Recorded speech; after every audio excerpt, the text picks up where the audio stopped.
Hey, we got numbers. Hey, everybody, welcome to ClevelandMoto podcast number 502. Light 'em up, boys. I pre-lit. I was going to say, I started with a very generous cocktail. I'm already lit, so yeah. All right. So delicious. So delicious. So nutritious. All the gin and all the lemon to go right there with it. So good. All right. Will, we are deep into springtime here in Cleveland. We can tell because it's raining. Because the ants have invaded the house. Well, I like how it was like 36 degrees 2 days ago, and then it was like 82 degrees the next day, and then rain the whole time. We're just playing the game, man. We're just doing it how we always do it around For here. me, I was at an event last weekend. It was 86 degrees driving down there, and then it was 36 degrees overnight the one night. So Whoa. 50-degree swing, man. It was bad. Was that a motorcycle event? Yeah. Oh. Yeah. Tell us more. We'll get to it later on. but this rain, Let's edge everybody for a minute. yeah, this rain is insane. So like my yard and everything around it is farmland. Oh, yeah. And so when it rains, it soaks in. So my grass, because I can't, my mower weighs 1,200 pounds. So like right now, my grass is 1.5 feet tall. It's going on 2 foot in some areas, and I can't cut it because my mower will just sink into the yard. You'll never see your mower again. No. Yeah, that is kind of... Send the livestock out there. Yeah. Go out No, there. believe me, my wife will be like, you know what'll cure this problem? You know, we need goats. Scythe.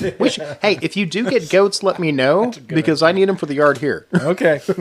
The crazy thing is Tom's kicking much ass in the service department, right? And we're getting these bikes worked on. And we are so shorthanded that, you know, it's funny because we're all working. We're all doing all the jobs, right? Renee's contacting customers for service. And, you know, I'm getting the service rolling. Hey. Tom's getting the services done. Sarah's rocking, too. Sarah, our apprentice, is coming in not 1 day, but 2 days a week now. She's in Fridays and Saturdays. She's kicking much ass. Could not be happier with the way it's going. It's really, we're moving along. So we're fighting this battle of like, we have all these service bikes coming in, but we still have certain people that are reluctant to pick their bikes up because the weather's not totally reliable yet. Storage fees. Oh, yeah. Well, there's a little LT50 in the back of our shop That's going to look real good at Mid-Ohio. it's done. So Tom, Oh, God. we own that. We own it. Yeah. Because no matter what happens, he's not getting his bike back until he gives me $1,000. And that's giving him a deal on the storage, Oh, right? absolutely. So if we actually counted storage the way we're supposed to count storage, he'd never own that bike ever again. It's getting dirt bike tires then. Oh, yeah. Oh, man, I'm jealous of this guy. Yeah, no kidding. Freeway's Garage? Yep. He's Down at Road Atlanta. He's checking in from Road Atlanta here for the Moto America races this weekend. Heck Excellent. yeah. Nice. Why are you paying attention to us? You're Road Atlanta. There you go. It's a Thursday night. It is. Thursday. Well, it's, what is it, practice still? Tomorrow will be. Yeah, tomorrow will be. Okay. Yeah, Probably so- load in. You know, they make it Moto Speaking of America. storage, Moto America makes it really hard not to just wardrobe yourself with their shit. Because once you buy one thing, you get emails like, "Would you like 9 shirts for $7?" And you're like, "Yes, I would." Absolutely.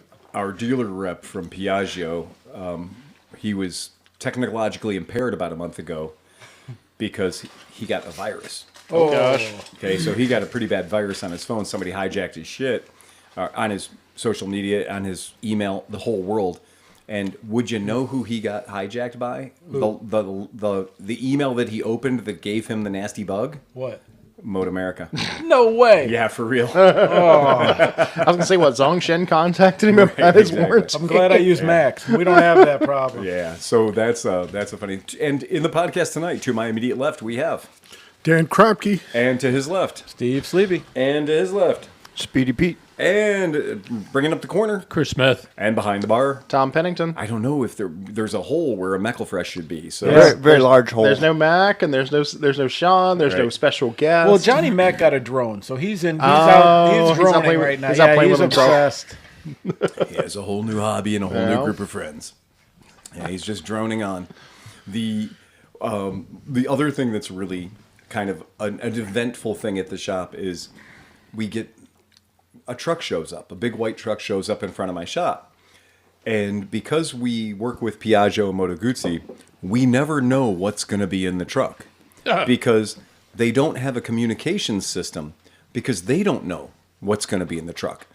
And you'd think, like, if I order a box of crayons, Scott Dennis, yay, Podcast Thursday. Hi, Misfits. Hi, Misfits. Yeah. Well, we are misfits too in our very own Well, way. apparently, we're going to be cosplaying as them in a couple of weeks. We will be, yeah. And so what's hilarious is the guy shows up in the truck, and Thrust and Justin's watching the live podcast from the racetrack. Noise. Very cool. So the truck driver shows up, and I see a large white truck, and it's not stopped for the red light in front of our shop. Oh, It's yeah, actually that's- pulled up against the That's curb. the funny part. And then that generally causes a sense of panic in the shop. Oh yeah. Because one, you don't know when your order's going to show up. You know how many bikes you ordered, but you don't know in what order they're going to arrive. So sometimes the guy shows up in the truck and you're like, oh, look, it's a short truck. It's a straight truck. Okay, this is good. We got a short truck showing up. That means it's probably going to be a fairly light load. Hey, man, what do you got in the back of the truck for me? I got 14. Motherfucker. I remember. Right? I remember that when I worked for a time there for a while. Yeah. I remember looking out and the truck would pull up, and the first time I was like, "Oh, this would be fun," you know. Right. And it was like 2 or 3 bikes, and I was Right. like, "Yeah, it was fun." And we It's so tore fun. into them, we pulled them out, Right. and the next time one comes up, and I'm like, "Oh, okay, look," and I'm looking out the window, and the dude's like, "Tush, tush, tush, tush, tush, tush." Yeah. And next thing you know, your whole parking lot is boxes that Covered. need to be disassembled, Yeah. and things taken out of them.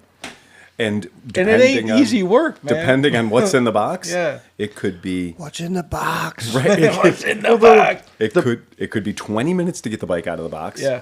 Or it could be 2.5 damn hours to get the bike out of the box. Moto Marini needs to take a page out of Guzzi's book.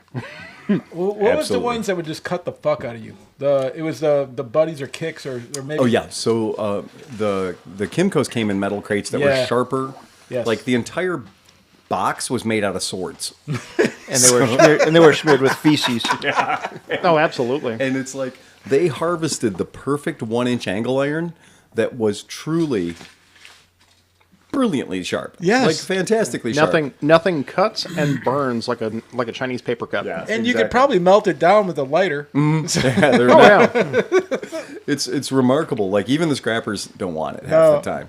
So, but it is funny. We get to know the bikes. We get to know the bikes, the packaging material, and like the different things by what they are.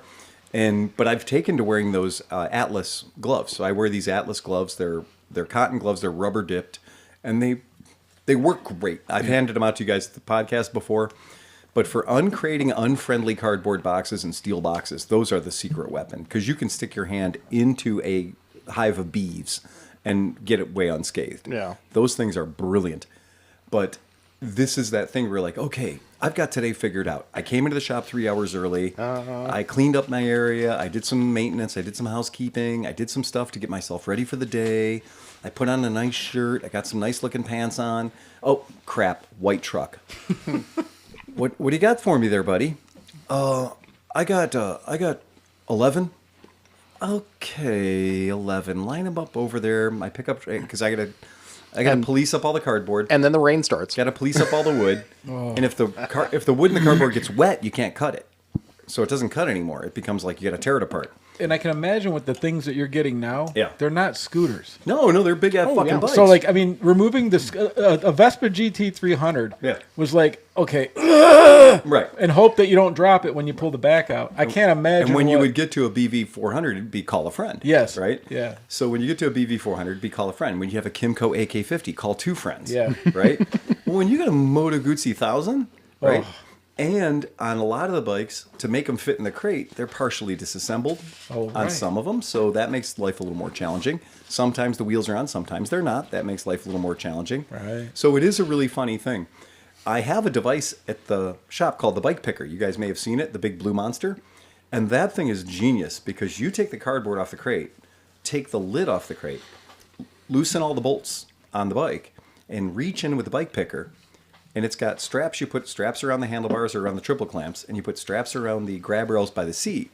Tighten all the straps up, and then just pull down hard on the lever. And when you pull down hard on the lever, the bike lifts up 6 inches in the air. There's a stop motion video of this Yes. for the bagger. Mm-hmm. Me fighting with a front tire. Yeah, well, but it is brilliant because once you have the goddamn thing elevated, then there's a lock on it, and you can lock it and then hold that bike in suspension, just like a motor lift on a car, right? And then you can take And go get coffee. Yeah. you can go get coffee. You can take all the crate apart around the bike now, so that's much safer. So I'm really glad I invested in that. It really makes the job a lot Well, that was the easier. thing. You were running around the shop when Moto Marini showed up. Yeah. You were running around the shop like, I have the perfect thing for this. I'm going to put this thing together. This thing is amazing. I don't know why nobody's ever used it. You know, screaming and yelling. You can't find all the parts and running around. I've owned it for 8 years. And I have assembled it 3 times because for a while at my shop, every time I would assemble it to show how convenient it was, some of my staff would be like, that thing's big and it's in the way. Take it apart. I have moved it in pieces twice, not knowing what it is. And now you see it now in its that it's glory. assembled, I'm like, why don't you use this all the time? Amen, brother. It's funny. That's why I bought the fucker. I know, right? Can you change tires like that Yeah, too? so- Oh, absolutely. Oh, shit. You can take the whole motor out of the bike with this thing. And the funniest part is, So it's not just for dealers. It's like a Oh, fucking. no. It's for working. K&L doesn't sell this thing anymore. It's been discontinued because every mechanic in the world has gone, oh, I'm not using that. It's fucking ridiculous. And I look at it, I'm like, you guys are dumb as shit. Yeah, that sounds like it's got my name. I'm gonna start looking. Yeah. Since you need one. I do. That sounds. If you good. have a motorcycle coming to your shop and he just needs a front or just needs a rear tire, you don't need to put it up on a lift anymore. No. Get yourself your little rolly stool. Oh, it's fucking brilliant. Crane the thing up, 4 tie-down straps. Crane the thing up, zinc. It just goes right up. And then pop your new front tire on, and it will hold the bike in the air enough that you can do front and rear tire. How about forks? Hey, Because Slee- forks oh, are really hard absolutely. to do on a fucking lift. Oh, no, this Yeah. is the perfect thing for doing forks. Yeah. Oh, you could loosen all the bolts on your fork, disconnect your plumbing, and then raise it up. Ugh. Yeah, it's so fucking So smart. Yeah. somewhere at K&L's warehouses, there are 100 of these. Buried in a corner with the cardboard is rotting around it. I think Because nobody bought these fucking things. they didn't understand it. And they didn't understand it. And the problem is, like, Phil's going to show up at the K&L warehouse with, like, I'll give you $100 for that whole rack of bullshit. Right. That's exactly right. Yeah, it's a funny thing that just works. It works so well, and it's kind of magical the way that it works. But yeah, I'm very happy. That's with brilliant. it. Yeah, it's kind of fun. The other thing that's weird is we will sometimes get a situation where we'll see a truck show up. Okay, so Scott Dennis says, just got done putting garage back together after Stormpocalypse. Whiskey and Coke from Always Sunny Wintersville. Absolutely. When the driver shows up and you ask the driver, you're like, okay, how many bikes we getting? And the driver goes, 18. And they're like, 18? All of them. And they go, hold on. They said, but I only got 5 on this truck. Oh. And now you're like, okay, when are the other 13 going to show up? Yeah. I don't know. And it's probably not in the nice sunny day when 150 people are trying to come to In the shop. today's world of logistics, the phrase "I don't know where your stuff is" seems like an it's impossibility horrifying. when Amazon will tell me where the box of crayons I ordered was, 2 days ago. Three stops showing away. showing it that it had a pleasant trip. Yeah. And meanwhile, it stopped off for coffee. I got $250,000 worth of motorcycles, and they have no idea where the fuck they are. Right. Right. Yeah. It's vexing. Well, at that's the you minimum. told me after the last shipment that the truck was in Chicago a couple of days ago, then it went to Wisconsin. Our friends at Right. Scooterville. We're like, we should get here any day now. And then it was like another week before the 310 showed up, Does not matter. and the 300 still filter in.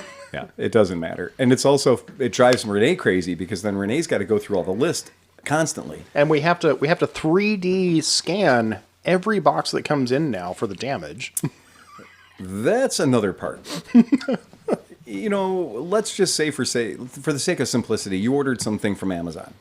And when the box showed up, the box looked like it had been put through a grain thresher, right? You would then probably tell the Amazon, the people that brought it to you, whoa, I'm not even going to take that. Right. Hold on, I'm going to get my phone out. I'm going to deny this purchase right here, right now. I'm going to return it to you, and I'm going to send it back with the same human that brought it to me. And that would be a painless process. They would credit your account. It's like it never happened.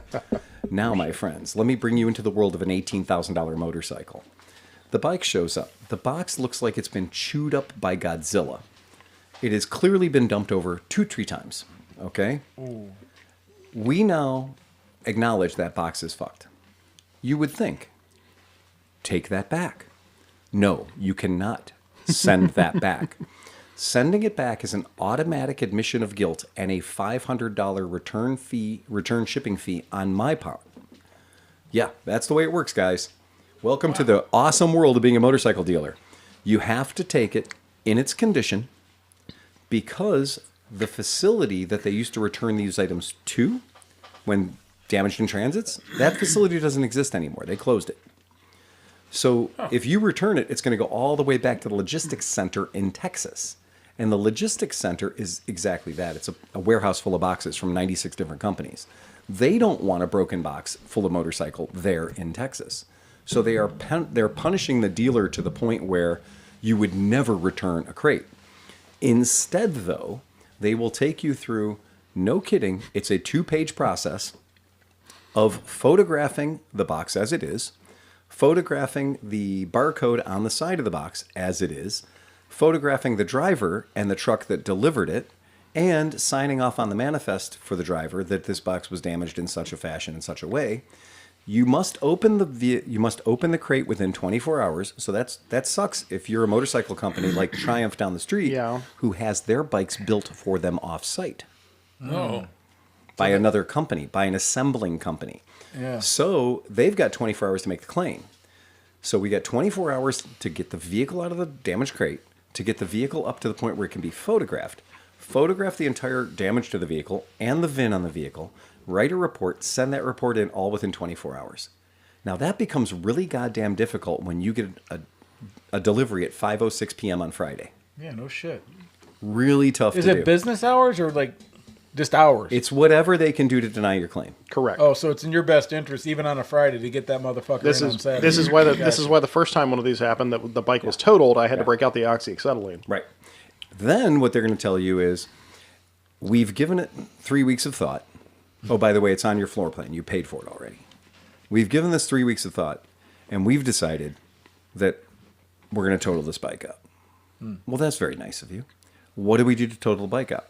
Well, here comes another 3-page document. Right. Telling you what blade to use, where to cut it, how to cut it, how many pieces it needs to be in, and what photographs to take once you've disemboweled it and it's laying on your shop floor, and then a picture of it in a dumpster.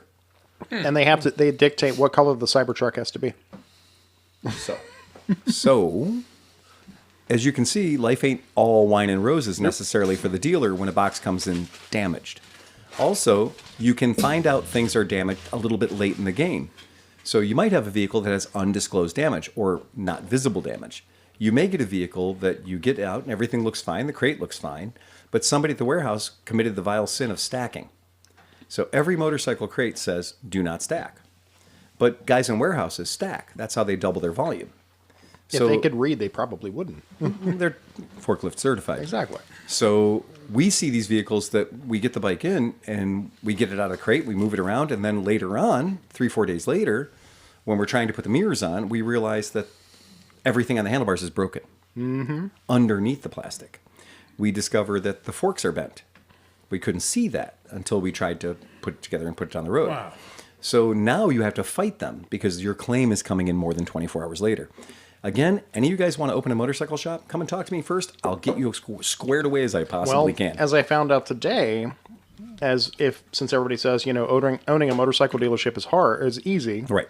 The big four dealer, okay, so it's Kawasaki, Yamaha, Suzuki, Honda, New Orleans Power Sports, or whatever it's known as now, I have no idea what it was, is closed. Right. They're done. So that's a major market in America that no longer has Honda, Yamaha, Suzuki, Kawasaki.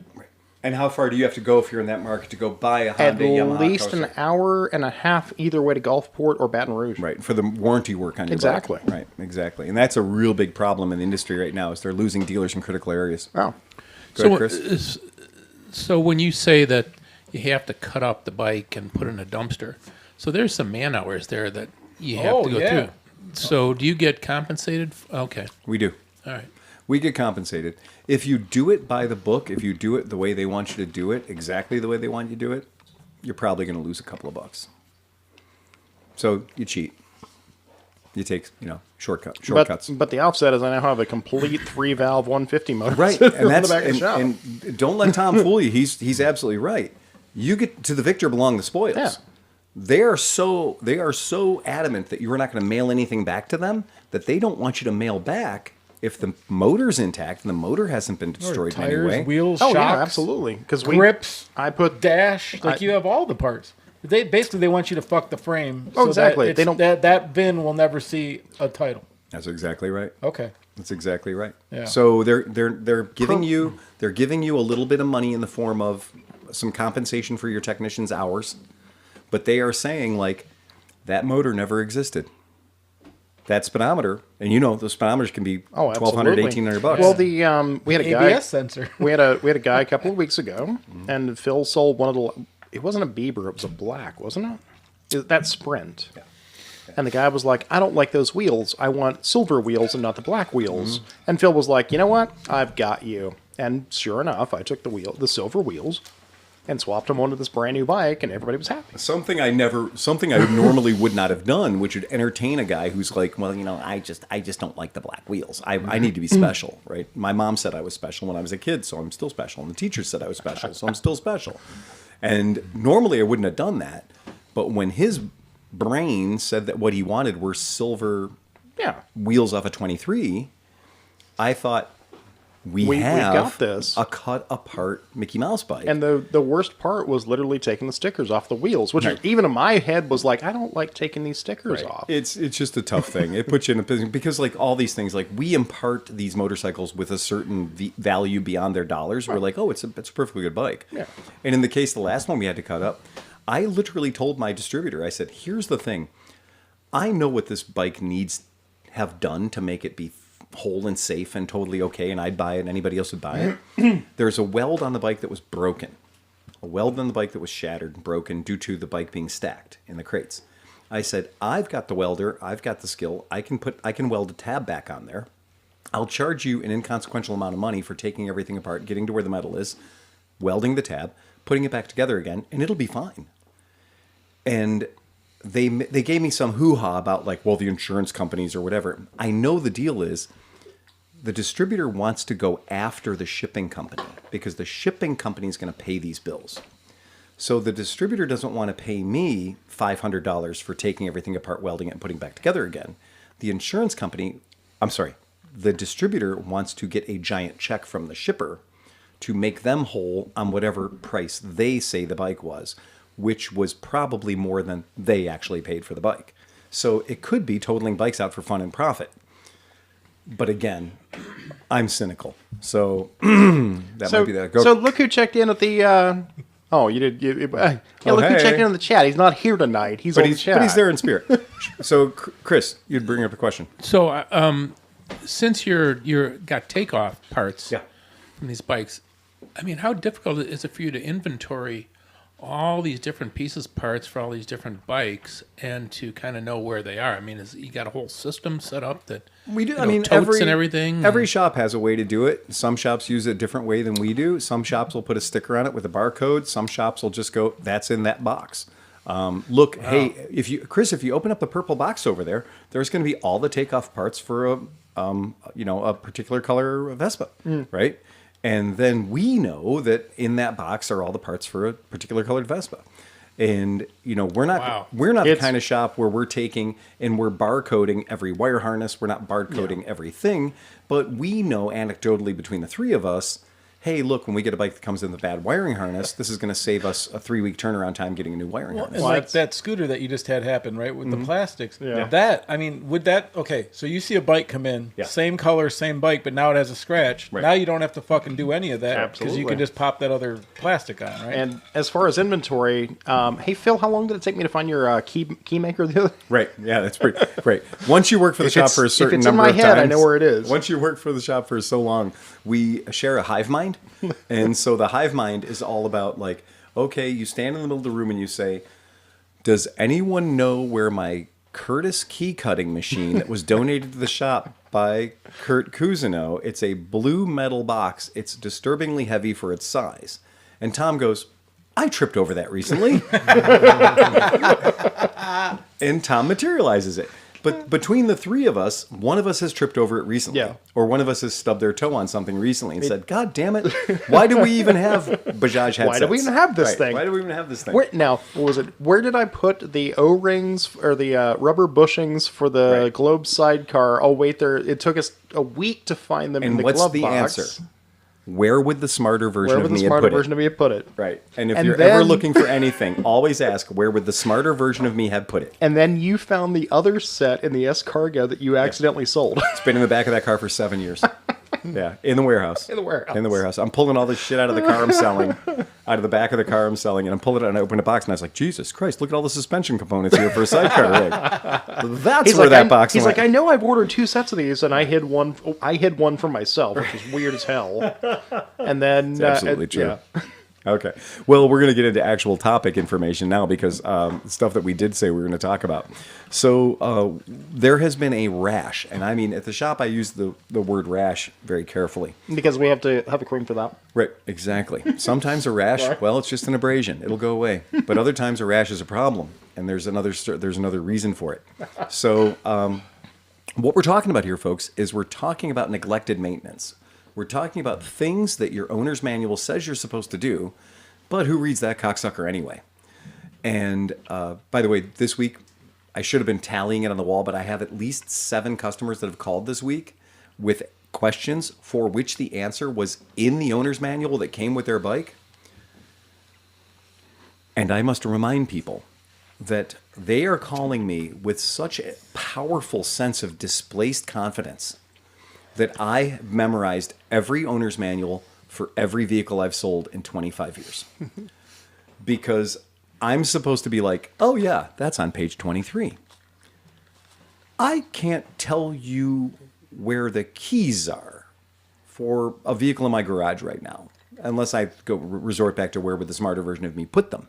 But when you call me and you ask me what the torque setting is on some bolt or some nut or something that you've decided that you're going to take care of because you're going to do all your own maintenance, and fuck that shop, they're just there to rip me off. Right?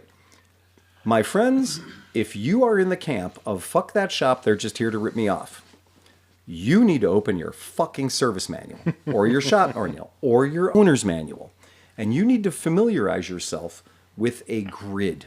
And the grid in your owner's manual is your maintenance and service schedule. And your maintenance and service schedule will tell you what things you need to do in what period of time and or mileage.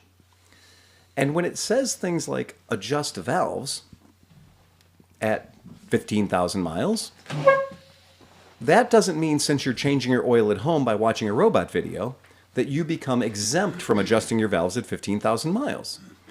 That's not, oh, that's just something the shop does to rip you off. They sound fine, man. What do you mean? They sound fine. They're perfectly quiet. Yeah. They don't make any noise at No all. problems. You don't have to check them. They're fine. They're quiet as hell. They're quiet as hell.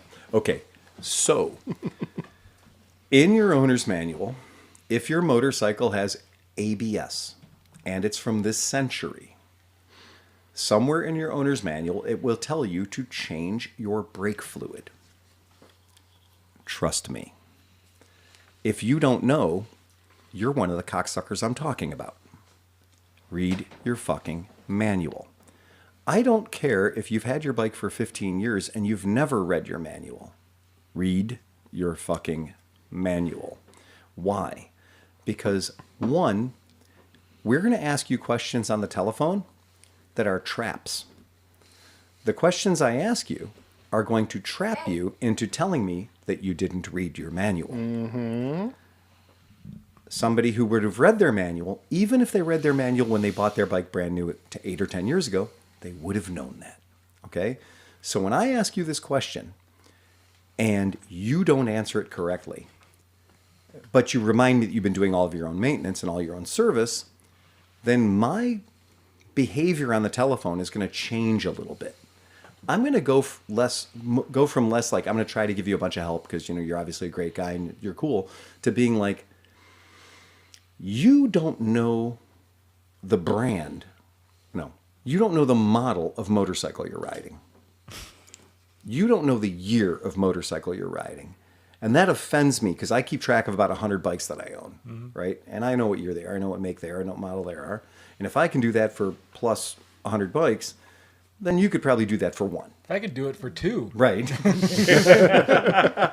of what, 7? So Or 10 or whatever. I don't know. Yeah. if you you're have listening now? to this podcast and you can't remember if you've read your owner's manual, it's a good time to go back and read your owner's manual.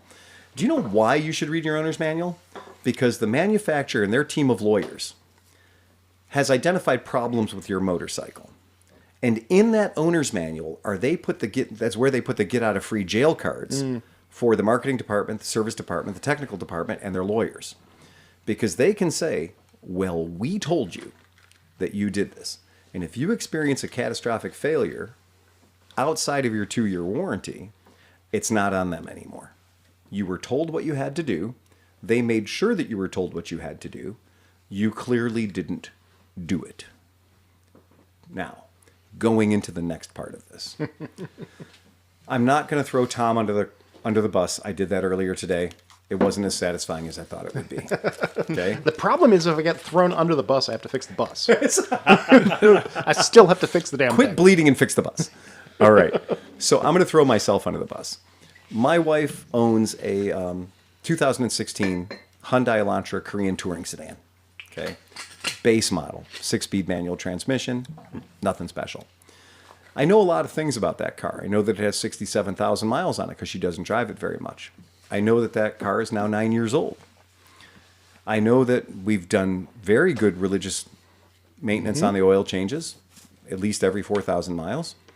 I know that I don't change oil myself because it's easier to take it to 5-minute zippy lube, for whatever they're going to charge me. That's great.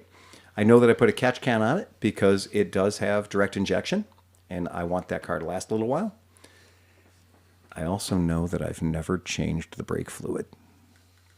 I have never changed the brake fluid in that car. It's 9 years old. I know that for a fact. I know the day I bought the car. I know it had never been changed prior to that, lightly used. I know I've never changed it since then. I also know that upon checking the owner's manual in the 2015 BMW R9T and checking the owner's manual in the 2023 R9T, checking the owner's manual in the 2025 or 2024 GSXS 1000, checking the manual in a brand new Moto Guzzi, and checking the manual that I have hanging around from a 1996 BMW R1300 RTP, that all of these manuals have in common the reminder in the service schedule that I am supposed to change that brake fluid every 2 years. Every 770 days or whatever the fuck it is, right? 730 days. So every 730 days, I'm supposed to change the brake fluid in those vehicles. That seems aggressive. I mean, changing the brake fluid? Who's ever heard of such thing? Brake fluid in I just admitted to you guys that in my 9-year-old car, the brake fluid is still in there and it's still functioning correctly. I'll do you one better. The brake fluid in my 2008 F-150 is still stopping the car just fine. It's a sealed system. What can go wrong? What could possibly go wrong? Well- Right, that's a very, very good thing. So This is the common thinking. Oh, this yeah. is the common scene. Absolutely. So we have had a rash of vehicles and calls coming into our shop that are in excess of 6 years old that have brake systems that are not functioning. Now, I'm not saying they're inefficient. I'm not saying that they make weird noises. I'm saying that they don't fucking work. Describe the brakes on the, what was it, a 2009 or 2008? No, I think it was a 27. No, I think it was. I'm sorry. No, you're right. It was newer. It was a 17, I 17, thought. So it was a 2017. 2017 you go. GTS 300. It was one of the Chinese builds. It was the early dash. So it was still a little bit early. I'm going to help you guys. Tom lied. It's not a Chinese build. I've been to the factory. Oh. It's not a Chinese build. It is built with certain Chinese components. It's got the less advanced dash. That's the best way to say it. It's built with certain Chinese components. The But- bike is not built in China. Tom likes to Embellish. embellish a little bit on that kind of shit. So I'm going to clarify that So- Vespa, your Vespa. So before you fucking write us a nastily worded letter about Tom's full of shit, that bike's not made in China, and you're probably going to be my Vespa rep when you call me and tell me that. Also true. Because they probably don't want to have their company's representative talking about their bikes being made in China. So I'm going to clarify that just because I like being a dealer and I don't want to lose it because of Tom. 2017 Vespa GTS 300. Right. Early build. Yep. The front brake lever was completely locked. Like you welded it. Correct. was- I could not pull it. Unmovable. Yeah. And that was me. I literally took a ratchet strap and tried to pull it. It would not pull. Wouldn't move. So that's one. A few months ago, we had a customer bring a bike in, and their bike had the weirdest behavior I'd ever seen from a brake in my goddamn life. That you could pull the brake one time. So the brake would work one time. And it would work well. That was the rear brake one, right? It would work well. Yeah. One time. And then the next time you went to pull it, it would be locked up like Stuttgart. Oh, it wasn't the full stop one. Yeah. Right. So it was hilarious that now we've seen two different symptoms. Yeah. Same problem. Okay. Now, I'm going to pass around so that everyone can see it. Show and tell. Don't Yep. worry. Show Don't worry, and it's tell. not leaking. Okay. No, I sealed it up and cleaned it pretty good, actually. It's not your wiener, right? Yeah. his wiener, that's the later show. It's not leaking. that So. I'm not going to pass it around. That's the top tier Patreon. But it is a chinchilla. So, okay. So there you go. Is that virus and that rash we were talking about earlier? So this is an ABS controller. Oh, yeah. And you can tell how many channels are involved in the ABS Yeah. controller based on how many holes are in it. Yeah. Okay? So that's the poor man's way to know how many channels are available for that particular component to work. There is an in, there is an out. So you take the number of holes and you cut them in half, right? And that's the number of channels it can operate on. Okay. Now, here's what I can tell you. There are no user serviceable parts inside. Oh, absolutely not. Okay, at all. There are no user serviceable parts inside. Now, whatever kind of motorcycle you're riding, they all kind of look like that. And this is a Continental unit. It's kind of the more common unit, especially for Italian makers like Moto Guzzi. You said uses the same one in the V7. Guzzi uses it on 20 different bikes. Yeah, exactly. Let me rephrase that. Between Aprilia, Guzzi, and Piaggio, Yeah, this they is going to be use the this most in common 20 unit. plus different bikes, So, right? And Continental's a huge company. Continental is a massive, massive company when it comes to braking systems, Yeah. components, and stuff like Here, that. hold it up to the camera. Okay. Oh yeah, here we absolutely. go. Yeah, there you go, right in front of you. There you go. See, that's what we're talking about. That is the unit. And the For black, people listening, it's about 6 inches by 4 inches with a big. And it's heavy. Yeah. Yeah, it's like 10 pounds. the black thing looks like an oil cap. It's going to be the motor. This is the motor. The silver is going to be the block with the valves The in plenum. it. The plenum. Right, Is that this what is it's the called? block and the valves. Okay. So that's and the then block that's and the the computer valves. interface on the other side. And that's the computer over here. Okay. Now, interesting thing about these, they're free. Broken they are. Hold on. Oh. They're free in your first warranty period of ownership of the vehicle. I can tell you companies that have had minor issues. I can tell you the names of guys that ride BMWs that have had these replaced on their very expensive BMWs for free because the problems appeared within the warranty period of their vehicle. Now, I got a question for you. If you were buying a motorcycle brand new and your motorcycle that you're buying brand new had a 2 or a 3-year warranty on it, and you happen to find out accidentally or the hard way that this piece of shit right here costs $1,800, would you be inclined to get an extended warranty? Yeah, I'd be inclined to change my brake fluid as required. Bingo, because this shit is not covered under your extended warranty. Because this is going to be a braking component. This is not necessarily going to be covered under your warranty. Make sure if you get an extended warranty that this part is part of that extended warranty. Otherwise, the value of your warranty is dropped dramatically should you need to replace one of these. Now, I'm also going to say that I haven't really seen us have to replace one on a bike that was less than 5 years old. Let me ask you this, Pete. With Lay it on me. With the BMWs, so like when I do brake fluid, I use like a syringe and do a reverse push up through the top, and it just it's individual lines. Is the BMWs linked? Like, can you do a normal brake flush, or do you have to? No, do... you cannot. There's a specific procedure you have to follow, especially like my 2006 BMW. It has the servo brakes, Yeah. which further complicates it. Because that's an assisted braking system. Correct. Yeah. And there's a very specific method you have to follow. Is it self-doable though, or just? It is, but it's not. I wouldn't say it's for like someone with no mechanical competence. It's Okay. something. The first time I dove into it, I'm like, I don't know if I want to do this. Really? I mean, Wow. the reason I told Phil this earlier today, the reason why I bought the R1200 that I have is because just before I bought it, the guy had the brakes rebuilt. Like I sent the componentry off to get rebuilt, and it cost him $1,200. And I'm like, when it came up, I was like, that's it. That's the one I want right there.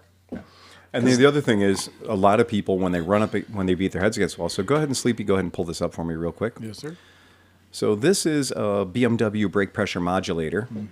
This is one that's used on quite a few of their 1200cc motorcycles. You might notice the retail price on that unit is $2,899.27. I looked at 15 different BMW part numbers to find out the highest and the lowest priced brake modulator for BMW.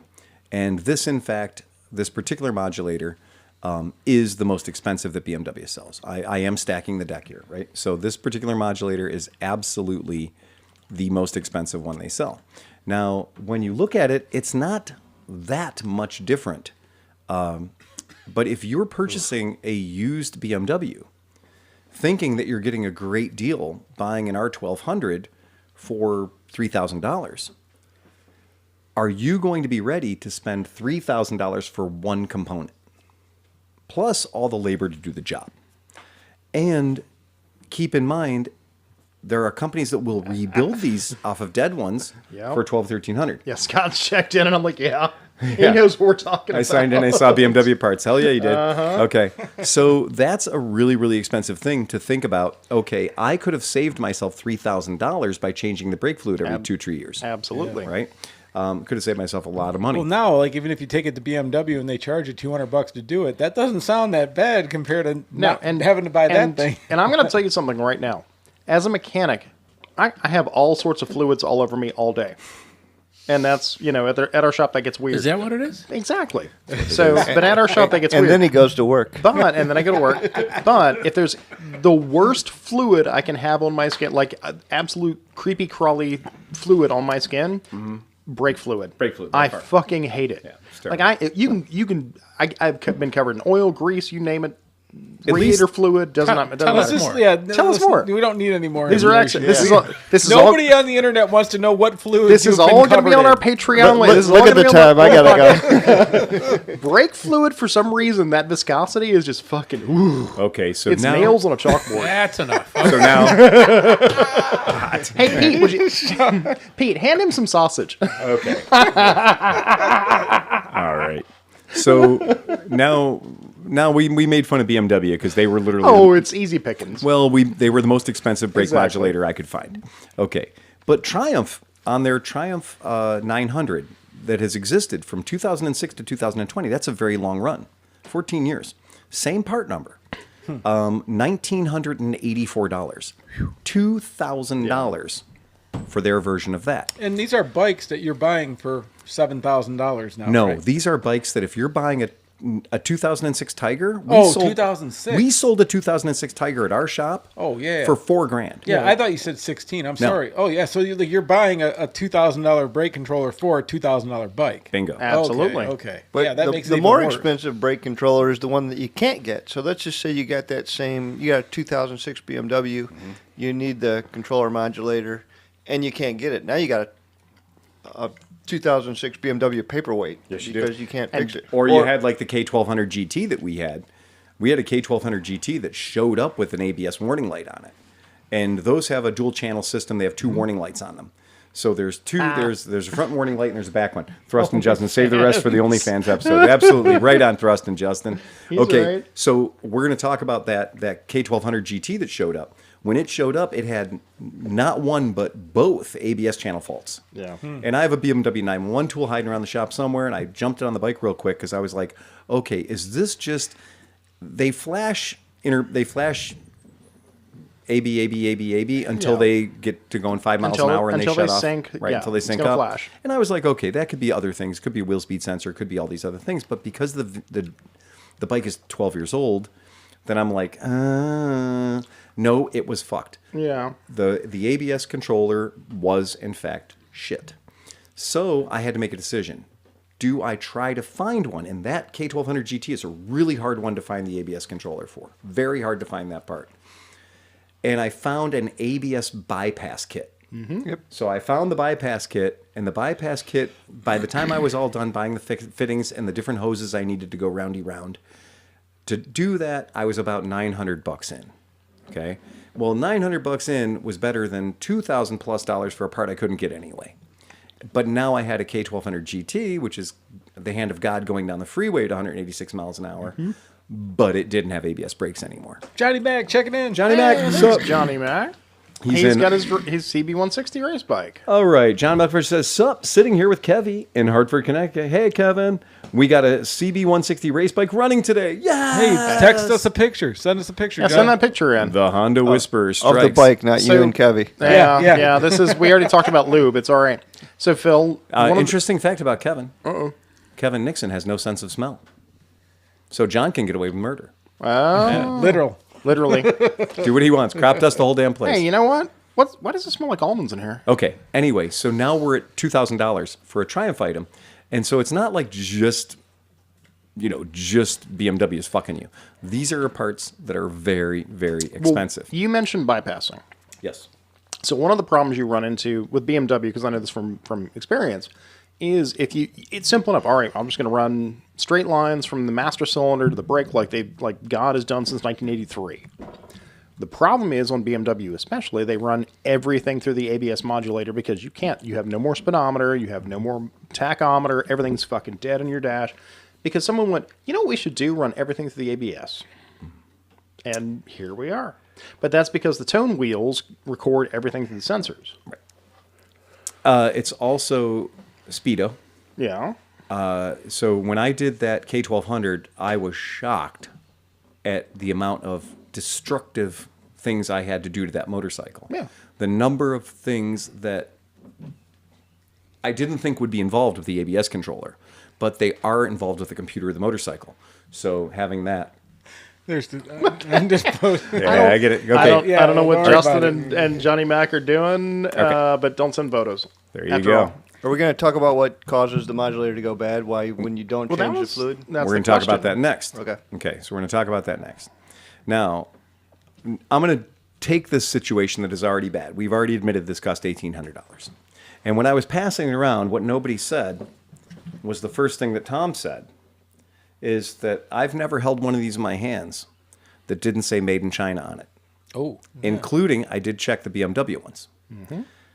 So, there is no onshore version of this.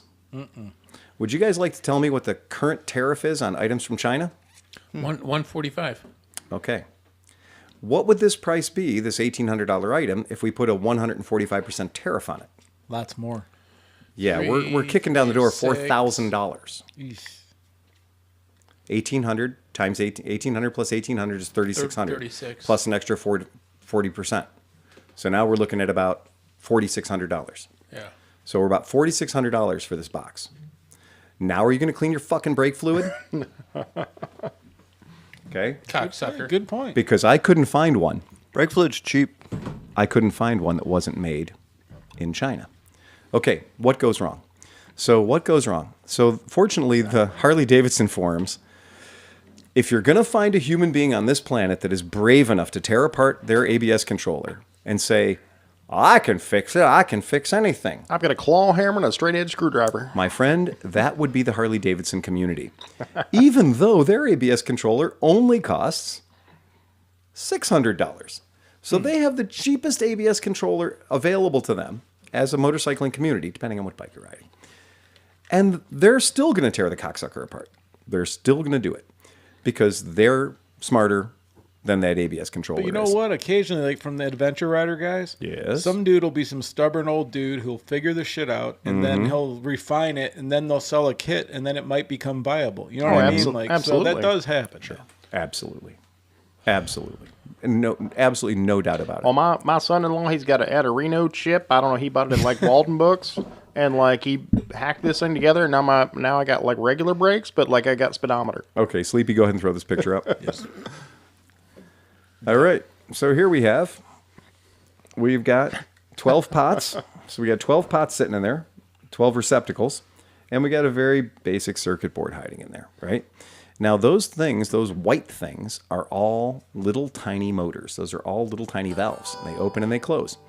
And they are designed to open and close the valves super fast to regulate the stopping and starting of your wheels. And pretty cool, not too shabby, pretty neat technology. It's been around since, B-17 bombers in World War II. But that being said, let's go ahead and you can pop this one open too if you want to throw another image up. It's already up. There you go for the guys at home. There it is. That's one that's taken apart. You can see the motor there. The round part's the motor. That's part the motor operating controller. The part that has the multi-pin connector on the left-hand side that's black, that's literally the body, the valve housing. And then those little things that look like, dicks, those things are the valves that open and close inside those cylinders.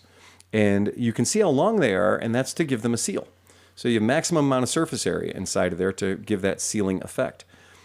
Those things right there, we're going to take that. If you want to pop that up for us now, Sleepy. Here's the problem, Pete.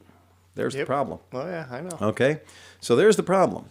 What you got there is you got a whole bunch of gazindas and you got some gazoutas too. And what you have on there is the evidence of water ingress. You have hydrogen 2 oxygen, which is a beautiful oxidizer, built right in. Got the oxidizer built right into it. And as you can see, the rest of the parts are really nice, polished chrome, designed to be movie, slippy, in and outy. But what's happened is due to that moisture, that water being in the brake fluid and infiltrating the brake fluid, you can not only see that the clean ones, at the base of the bottom of the clean ones, there's a nice resin, if you will, of corrosion.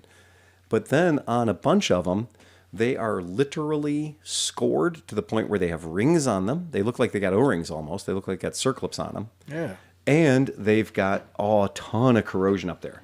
Now, you don't have to be God's gift to motorcycling to know that those particular items are not going to move up and down in their cylinders very easily. No, they're not. They're going to stop. They're going to stick. And the ones that are in the open position are going to stay in the open position, and the ones that are in the closed position are going to stay in the closed position too. This is what happens.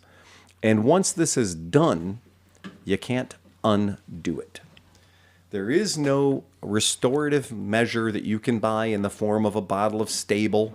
There is no mystery oil, Marvel mystery oil that you can dump in your master cylinder and say, look, my brakes were sticking or my ABS wasn't working. I poured in a $9 bottle of shit and now they're magical again. Now they work. And brake fluid will draw moisture out of the air just like ethanol. The term is hygroscopic. That's it. We use it all the time. And I've seen like ET4s, the 2001 ET4s were the worst. No, they weren't the worst. No. They were bad. No, what I'm saying is when you open up the master cylinder, when they go bad, when they finally I have to change the brake fluid or change the master cylinder usually, when you pop the top off and it's all corroded, it's mud. It is all mud. I'm going to promise you that that's been your experience. Oh, yeah. Well, I live in 100% environment. I have taken apart single puck Honda front brakes from 1972, 73, on the CB350s and everything else, where the puck, only one of those pucks moves. The other one's just stationary. Right. It's fixed. And I have had those things where you could not beat them apart, cut them apart, drill them and pull them out.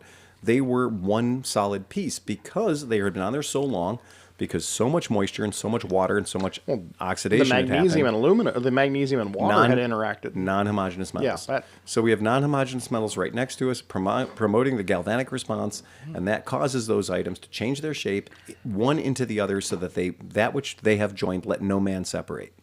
Thanks for tuning into Science Facts. You are just super fucked at that point, Yep. right? That's what happens. And when this guy pried this particular one apart in all of its majesty, that probably took some doing. Did he have any other pictures beside that one? Well, there's that one, and there's the part it goes into. That's the part it goes into. Oh, okay. Right? So this shows you the valves that openy, closey, openy, closey, openy, closey. And this shows you the part where the fluid goes past them. So when those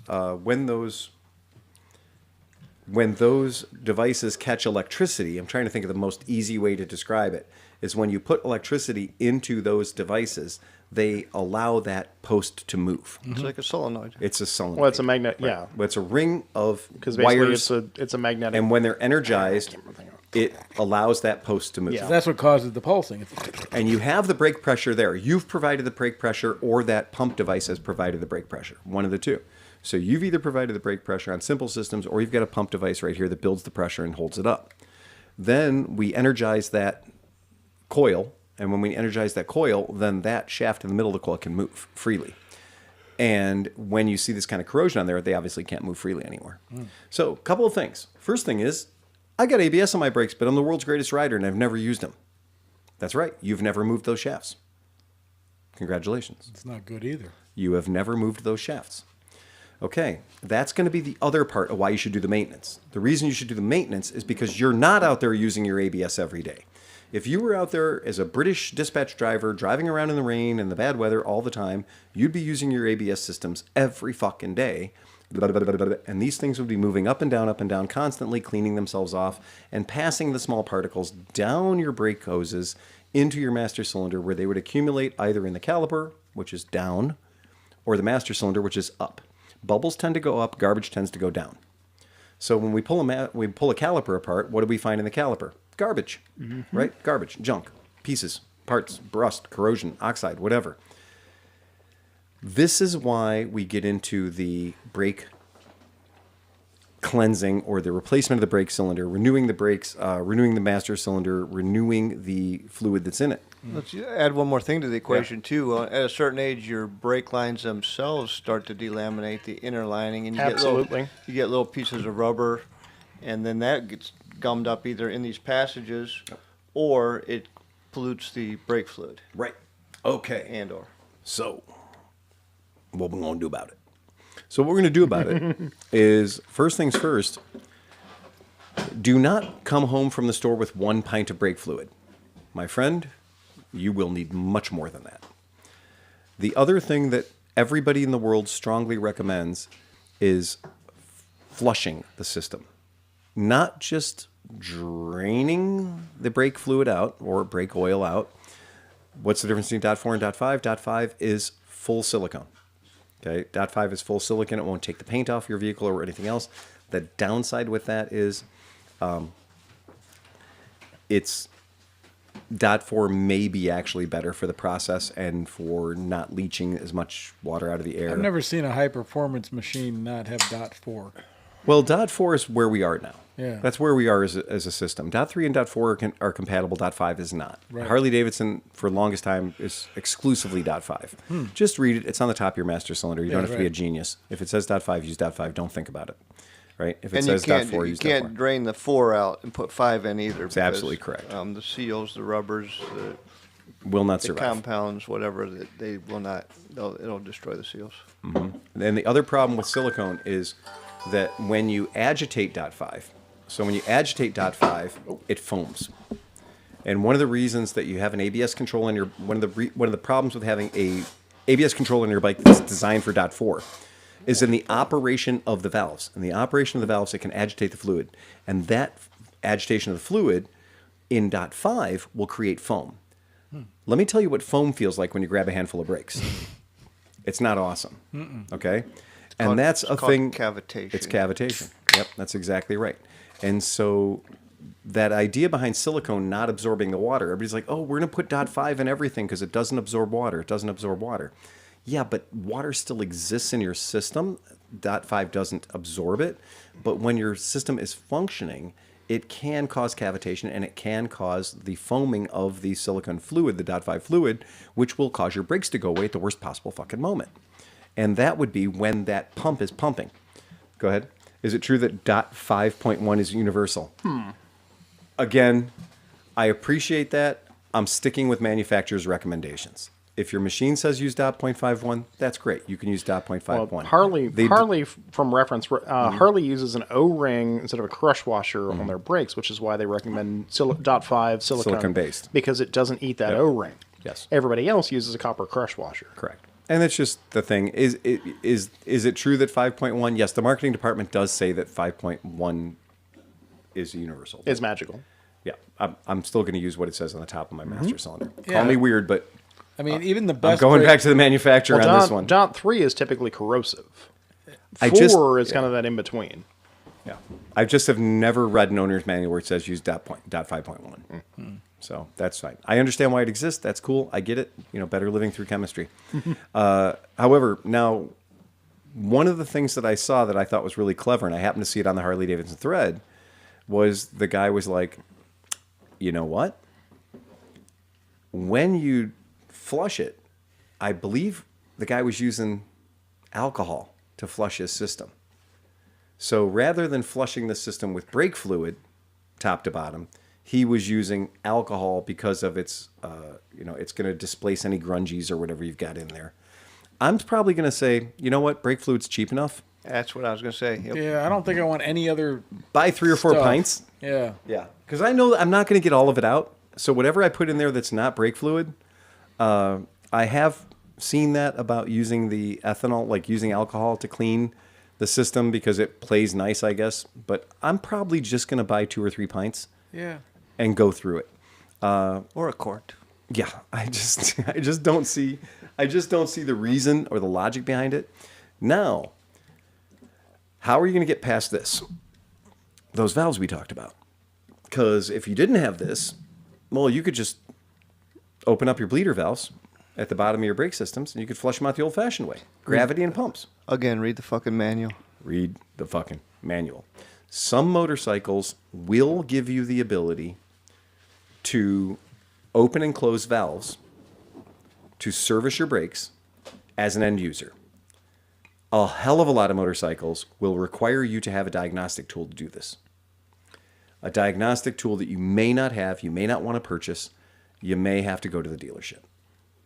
Learn about your system. Learn if you truly can service these brakes on your own, because Did the thing I buy that you also have? Can you do it on the? Oh, the 911? GS911? Yeah. Negative. no. No? I don't think you can do that now.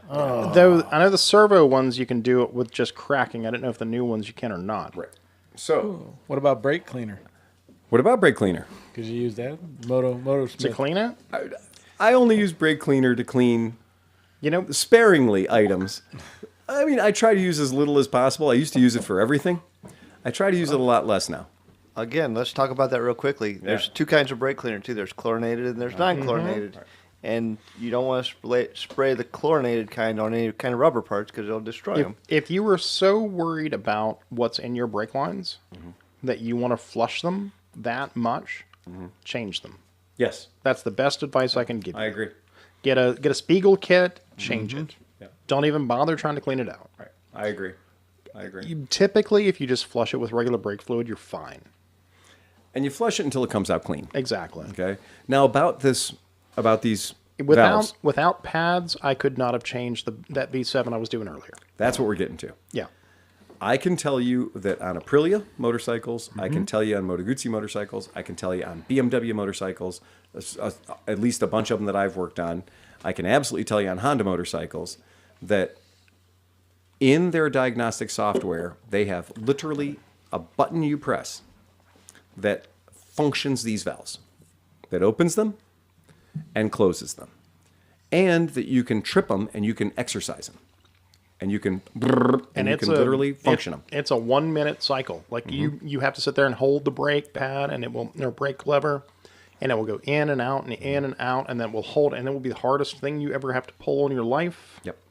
And then it will give up and pull and spread and sound like the world's ending. You may not be able to clean this. You may not be able to flush fluid through this system on many, many motorcycles if you do not have some proprietary subscription-based software that is designed to work with your motorcycle. Make sure you are fully educated on that through the use of either knowledge of the forum, knowledge of the bike itself that you're working on. There is no magic thing. I have listened to so many mechanics tell me, oh, it's real easy, Phil. It's real easy. All you got to do is put the bike up on the lift and turn everything on so it's conditioned like it's supposed to be. And then spin the wheels up so the ABS is functioning, which that's going to take a friend, by the way. Oh, absolutely. All right. We're both going to have to be spinning the wheels up to 3 miles an hour, right? And then stop one of the wheels. So if you stop one of the wheels, the bike fools itself into thinking that it's having an ABS incident and it's going to pulse the valve. Okay? And I'm sorry, with the other guy, what I'm going to do is, the other guy's cracking the valve right now? So what's he doing? Because in order to make this work, meanwhile, with the correct software, with the correct diagnostic device, Tom can sit there and it will walk you through the channels. And it will literally function the channels.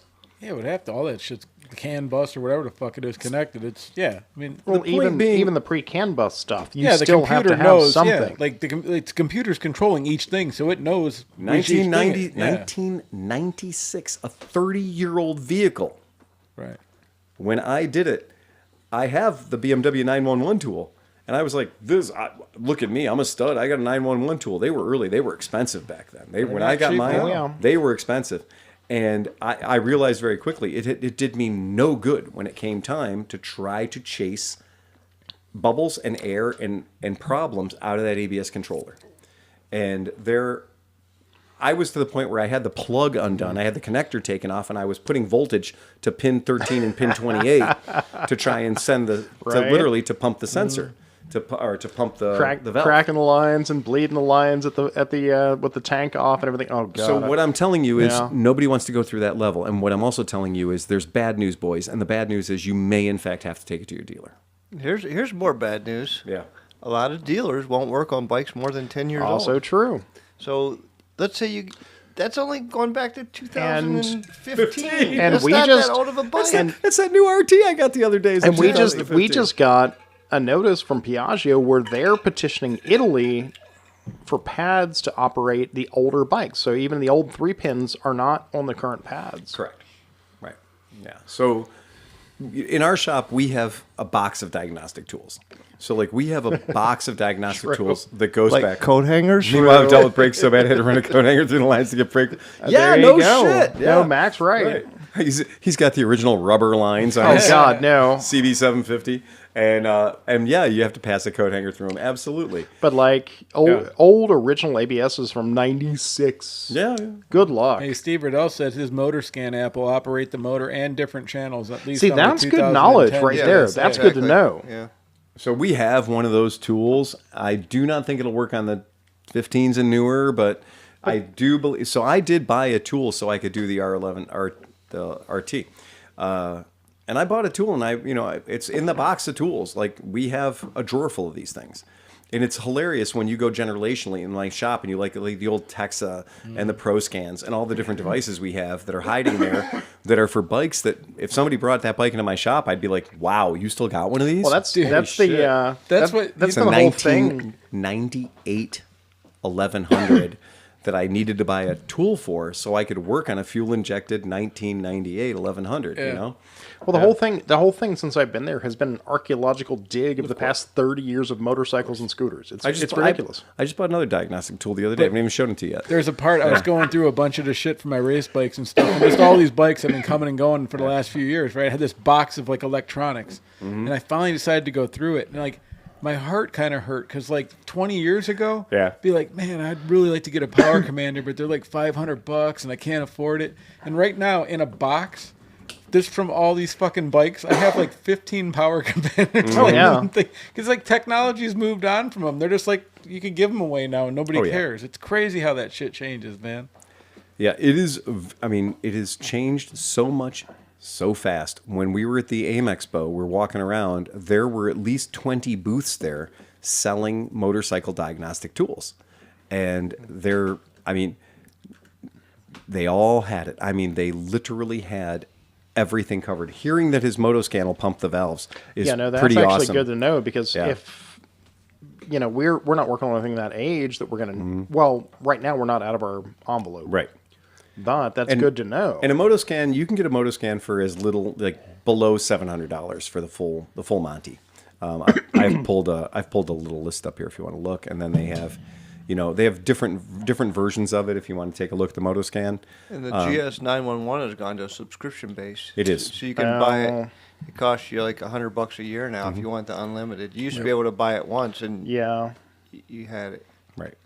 Yeah. I think up until a little while ago, I actually still had the GS911 app on my phone, and when I finally deleted it because I needed space, I went, That's sad. And you know what sucks is like you can't even tell them like, hey, our riding season's only 6 fucking months. So can you like not have charged me for all winter while my bike is just sitting there? Well, I just think it's funny the idea of subscription based toolbox items. Yeah. So like we're very used to it at the shop. With every year we get pinged $1,000 for this diagnostic system. We get pinged $1,000 for that diagnostic system.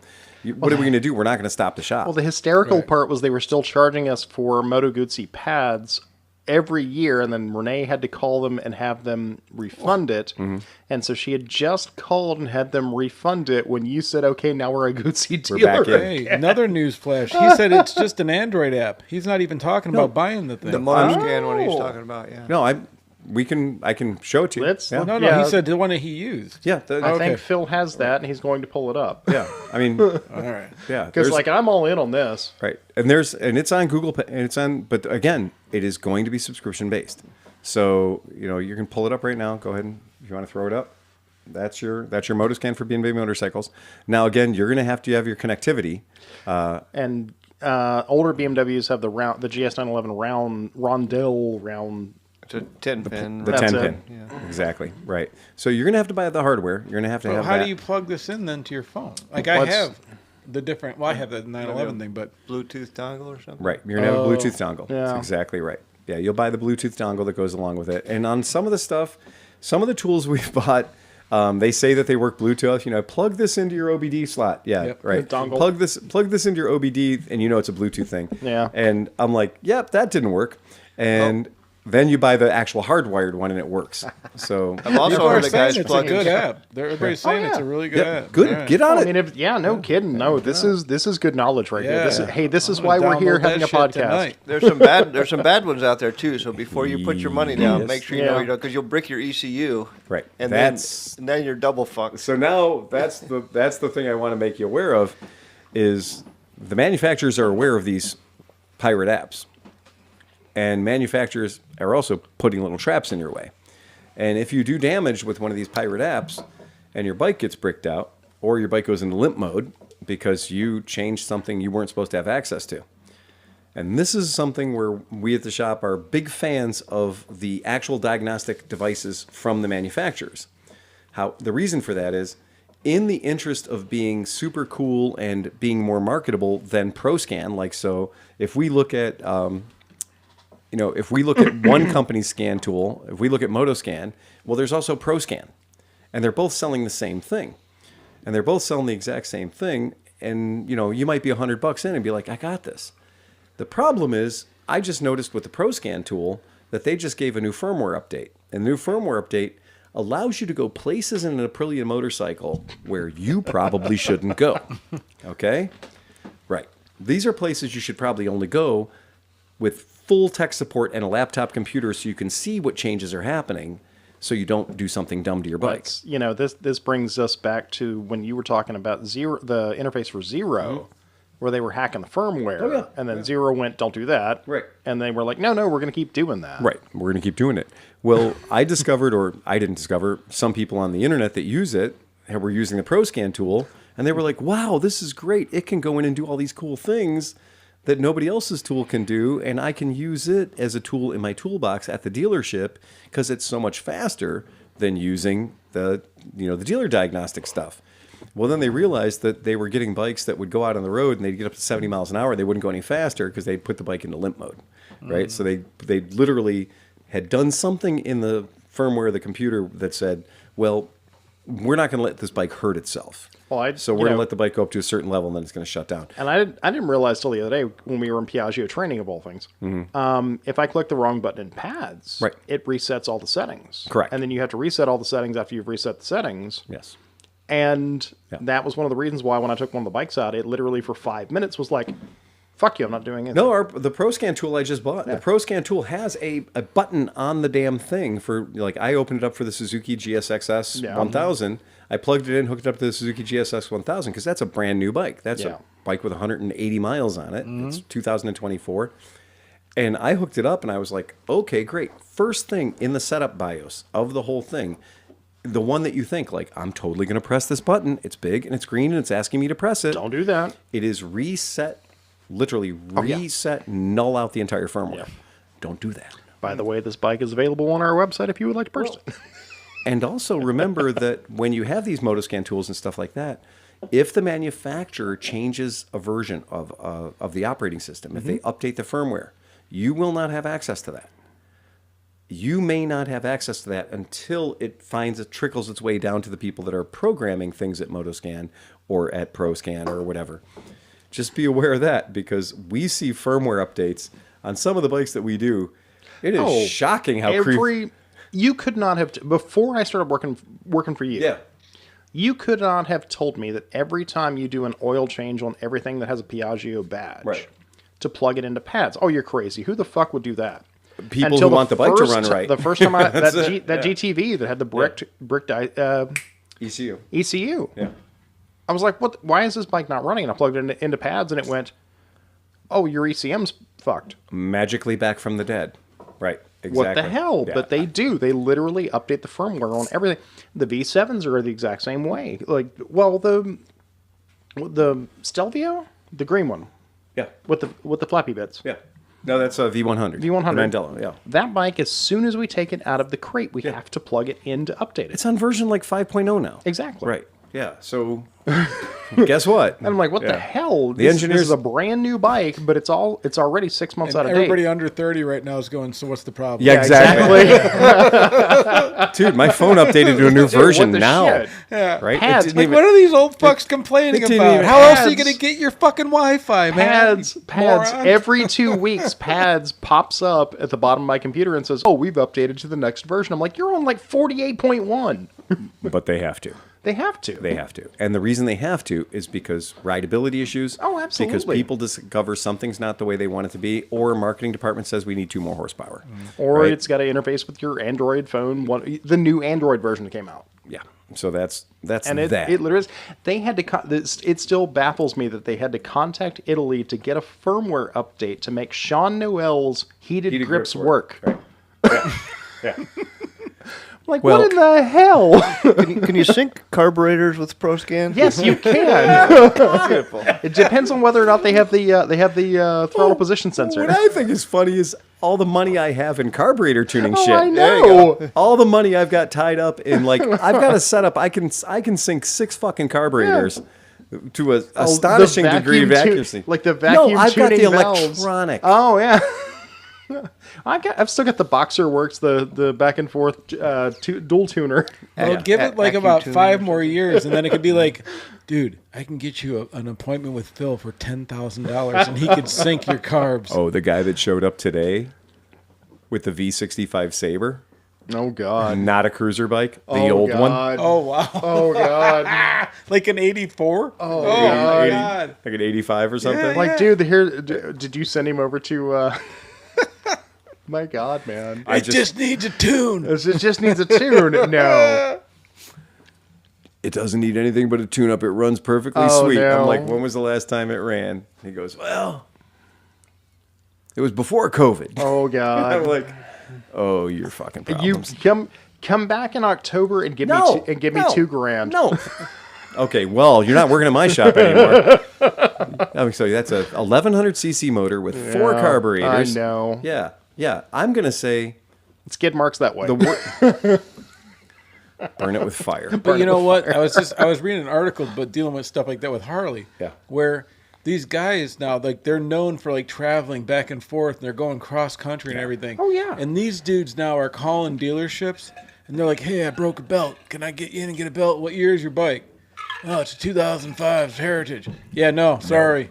No. Like literally won't help the dudes that are like wearing their fucking like shit on their arms. They still have 38 months left on their loan. We don't do the hard no that way.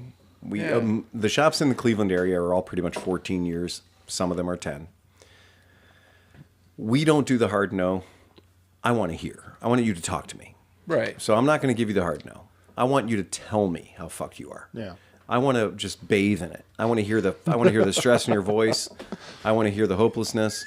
I want to know exactly where you are with this situation. And there's a term for that. It's a Schadenfreude.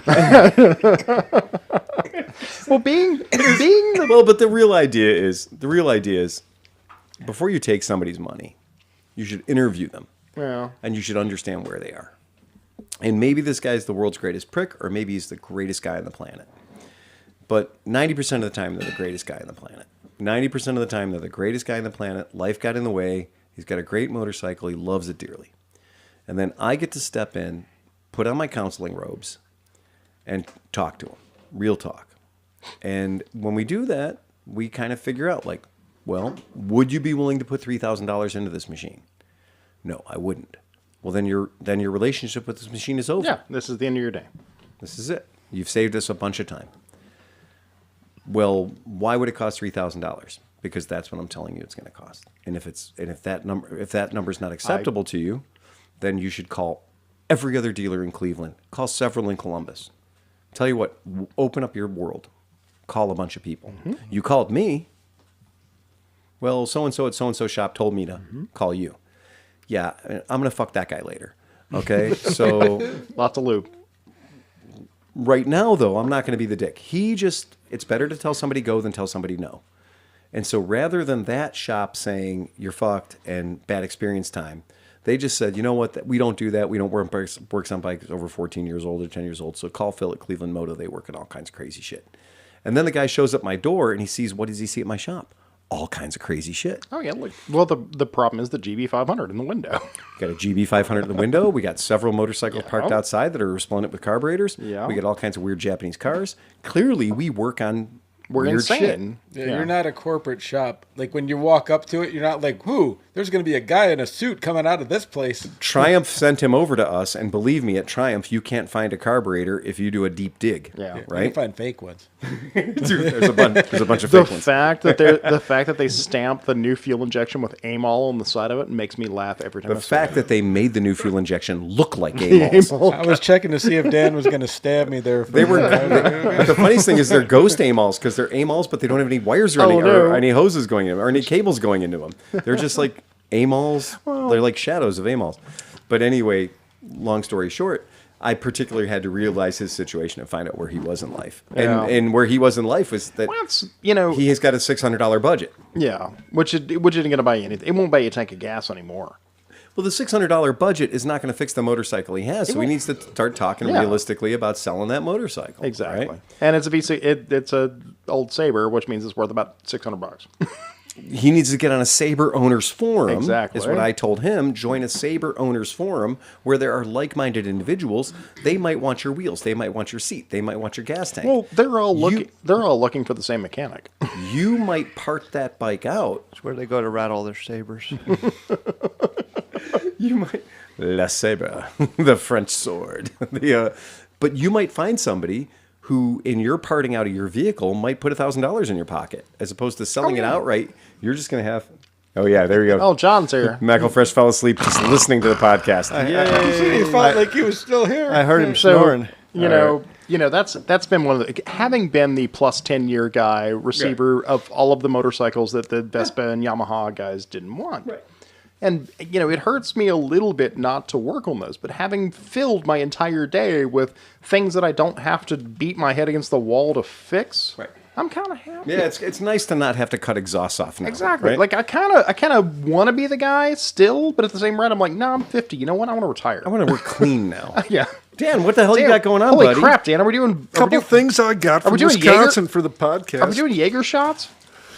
Oh, we got 3 stars safety matches. 3 stars. 3 stars. 3 It stars. actually says 3 stars on it. Can you believe that shit? Look at that. 5 the stars. matches actually say 3 stars on them. How cool that is. Look at that. And they're like real burn your house down wooden matches. Oh my God, don't burn the house down. I gotta live here. And I also got what I'm calling the straw rum of Irish whiskey. God. Oh, wait a second. Oh God. Tell us more, Dan. It's called Shanky's Whip. I thought those were bottles of nitroglycerin. They might be. Don't shake them too hard. I mean, this is ridiculous. This is one, when you busted these out, I thought it was literally going to be like, a solvent or a cleaner. It might or like, be. Do you remember, I don't know if you guys remember VHS tape head cleaner? Yeah, totally. You just open it up and take a snort before you came? Yeah, I mean, I was just cleaning tapes all the time. Yeah. Yeah, I don't know what you're talking about there. I have no idea. Shanky's Whip, made in Ireland. Black, smooth, Hey, where's Irish. Where's our Irish guy in the chat? Because he could tell us all about this. He's on third shift tonight. Oh, okay. I don't remember his name, but I remember he's from It's Ireland. a, was it's a it little Sean O'Hara? sweet and It says always pretty one to buck typical. the trend, and it says bottled and blended in Ireland, and it's 33 percentages, so 66 points. Let's find out what it's all about. Oh, God. It wins on name alone. It sure does. I gotta get a little bit of Shanky's whip. And a shanky wave. probably good in coffee. See, Sean's God, that is fucking delicious. Sean's really sad he's not here for the poppers. We'll save you one. This is delicious. This is Okay. so much. Do we need a mixer? This is so much. Smith. It's I'm gonna in. get Smith on the long range. Caramel and There's Smith butterscotch. down there. This We're is watching really- him. There he goes. Well, you've told me Oh, there he Stro. goes. You've told me Stro is horrible, but this is good. Yeah, I would agree. That's very We have a palatable. little smell. Oh God, that is good. Oh, that is Like just so smelling it, it's good. All right, Sean's not Tom, wrong. are you Sean's not wrong about the poppers. go, dude? This is so much better than amyl nitrate. Wow, that is delightful. It's enough to make your asshole want to chew gum. There's a lot of Hand me one. there's a lot of vanilla in that. I smell the vanilla, yeah. Yeah, there's all kinds of good stuff in there. Yeah, I want to smell it. It's At a least bit- let me here- smell it. Yeah, smell that. It smells like vanilla extract. Is the best It's way to like describe cocaine. I just like to smell cocaine. Too. Right. Oh, that's good. It makes Oh, me that's really all happy. right. It's really nice. It literally is like drinking vanilla extract. That'd be good on your oatmeal in the morning. It did say, No yeah, no kidding. shit, dude. I was just thinking, like, I wanted to make pancake batter. Yeah, Totally that's- smells that's Hey, like do y'all want perfect. pancakes? I really want pancakes now. And then the thing is, like, you get popped going home after having a couple of those, and you're just like, no, just big breakfast. Hey, fucker. Adventurous Northwest checking in. She got a nice greeting from Adventurous Northwest. It just says, hey, fuckers. Hey, fuckers. Oh, look, Sean. Poppers. See, Sean's not here for this party. This is wrong. Sean's not here for the night for poppers. See, this is why I like both Mackle Hello, young person. I, too, am a young person. Would you like to do poppers with me? This is why I like to have Sean and Mackle Fresh in the chat. Where's Renee? Is Right, Renee not in exactly. the chat? She's going to climb in. So, on to our next scheduled topic. Oh, God. Again, We're on a schedule. What's our top 10? well, we're talking about BMW this episode a whole lot. And one of the things I want to talk about BMW in this episode is the fact that BMW has a whole new motor. Well, it's not a whole new motor. Let's be fucking clear. They have pumped the oil head out to 13 Hondo. Now, that seems weird until you also have the little devil come up on your shoulder and says, Dick, they did an 1800. Shut the fuck up. Right. Right? Because this motorcycle could actually have been born with an 1800cc motor if mean- they weren't careful. Sleepy, go ahead and throw up the visuals. I mean, the R18 was a pretty bike. Okay. This looks the most like a Lego bike I've ever seen in my life. This Oh is my not. God. This is not a pretty bike. This is a prop from I'm the new loving Star it. Wars movie. That or like an 80s, like when chips were like imagining what they were going to be riding in 2000. It's like the Cybertruck of motorcycles. Yeah. It is such Doesn't What rust. the fuck, man?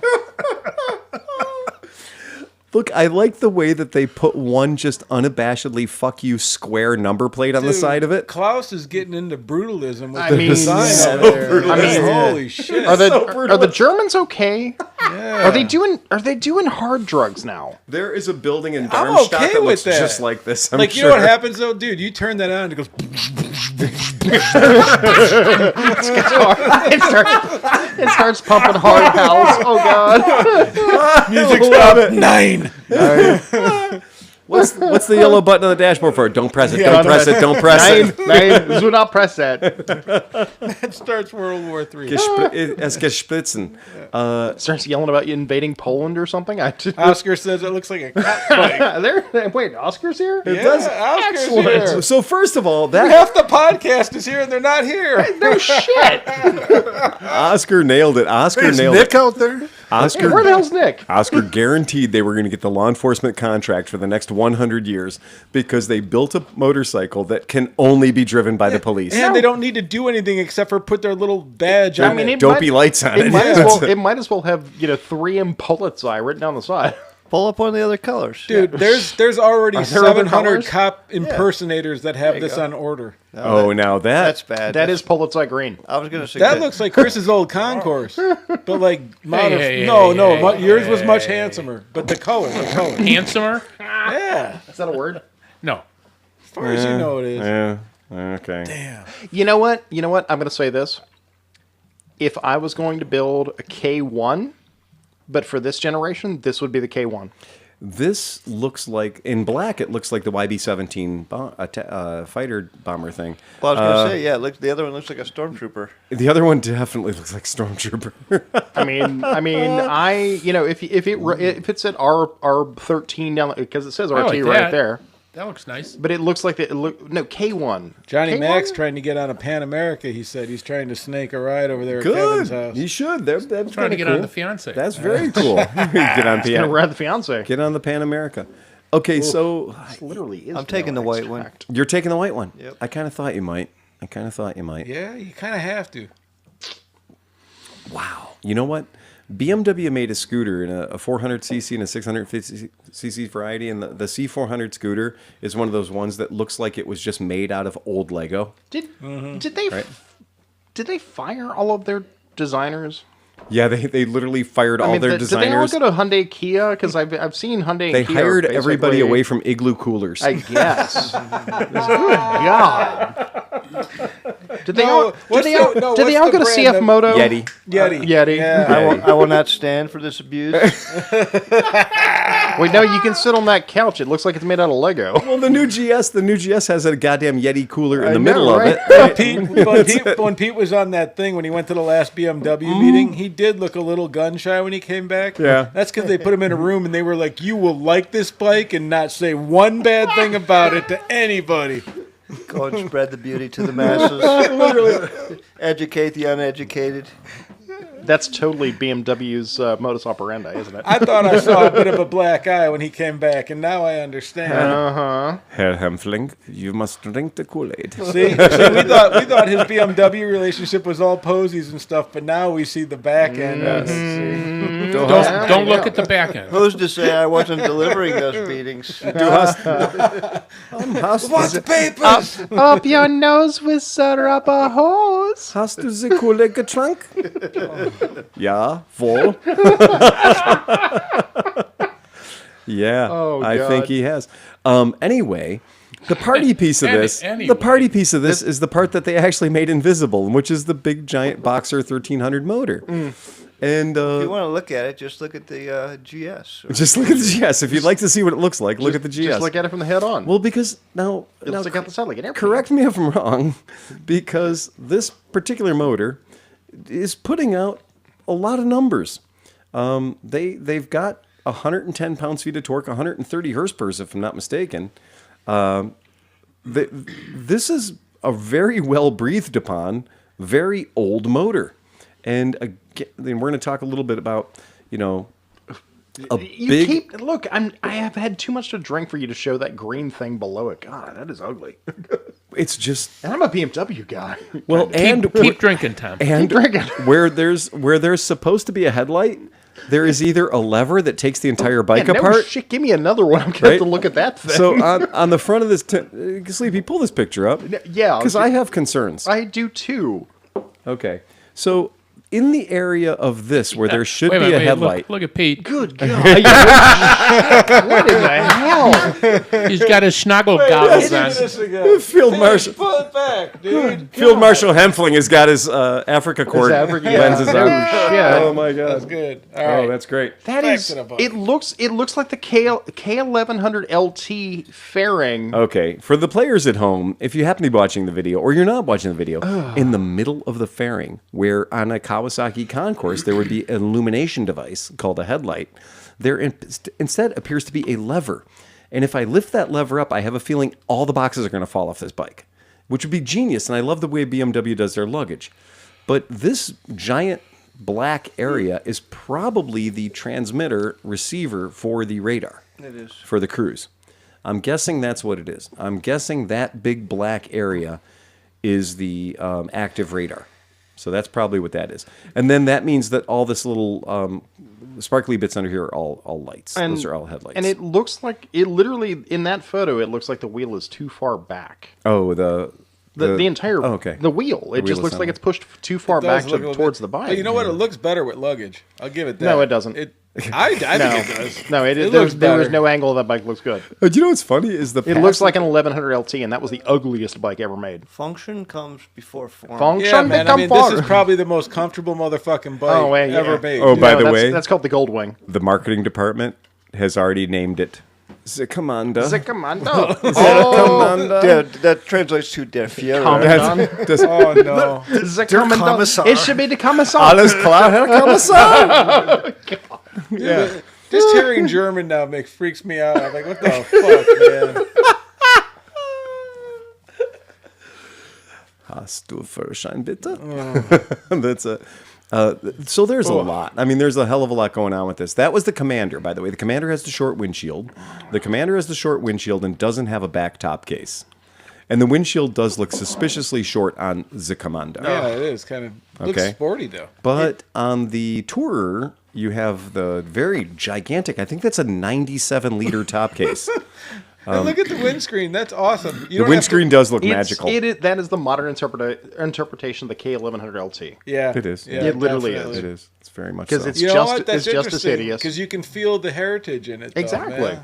If it was an ugly ass blue or yellow, Yeah, there's a whole lot of heritage in that plastic.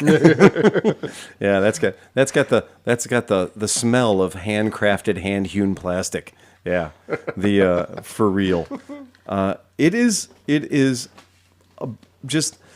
Are there Now- even more accessories? I'm asking Pete there because are. It's there's BMW. tons. It's build your own, BYD, build your dreams. But more No, importantly, different company. I know. More importantly, though, I want to ask Pete. So we've had we know the boxers have existed all the way from, I believe, a 500cc was the smallest, maybe a 457 or something, or Something like that, yeah. 475. 1920. Oh, okay, yeah. I yeah, think yeah, you're yeah. right. Boxer. We're not Yeah, the modern ones. But to be clear, BMW came out with their boxer layout motorcycle, the R series motorcycle, in 1923. Yeah. So this is the We ongoing do not talk evolution about the Luftwaffe. of over 100 years. Over 100 Luftwaffe. Over 100 years. So over 100 years. And this, there's a little spot where I develop a blind spot with BMWs. And the blind spot with BMWs is around 1200. So there was a weird period of time where I was like, are we at, I know we're at 1100, check. I know we're at 12. And then we went to 1250. And then we were at 1250, but there were still 12s. And then there were 1250, but there's still 12s. And then there's 18. And then there's 1250, and then now there's 13. And then they had So- bikes like the ones that we did Mid Ohio. The people that came and hung out with us. I had never seen those before. Those are in the my life. K1600s. Yeah. So Yeah. that's the platform. Yeah. For the uneducated, or for not the BMW files out there, anything in BMW that starts with the letter R, the R1200, the R1300, means it has the horizontally opposed two-cylinder engine. Right. The K bike that you're describing. Do you know what the R stands for? Do tell me. No, I don't. It's because it's 1/8 of a radial aircraft engine. Oh, okay. No, I just made that up. Oh, you fucker. We got you. The Germans know. The Germans know. I was about to make a blog post. But I've been listening to people tell me about the blue and white thing being a propeller my whole fucking life, and then I talked to guys in Berlin who were like, "No, that's not what it is. That's not what it It's is. Bavarian flag."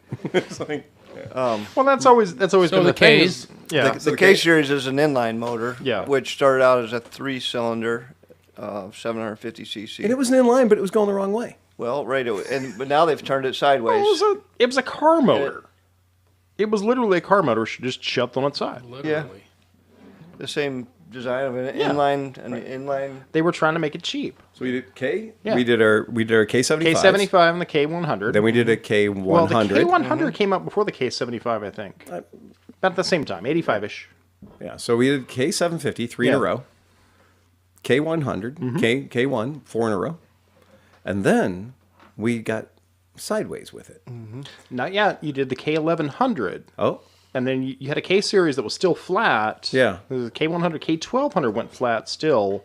And then it wasn't until but they were still front to back. they were still front to back. all And right. then they turned sideways. They had a K1200 that turned sideways, like really like 2001 ish. That's what like I thought real was. late. I thought the K12 But was. the Ks were real flat for Because I a had a bunch of long those. time. No, I pulled a bunch of K12, done a bunch of rear main seals on K1200, like the old 1200 GTs, before they turned them. And it was Dude, a how pain much in the cocaine is in that drink?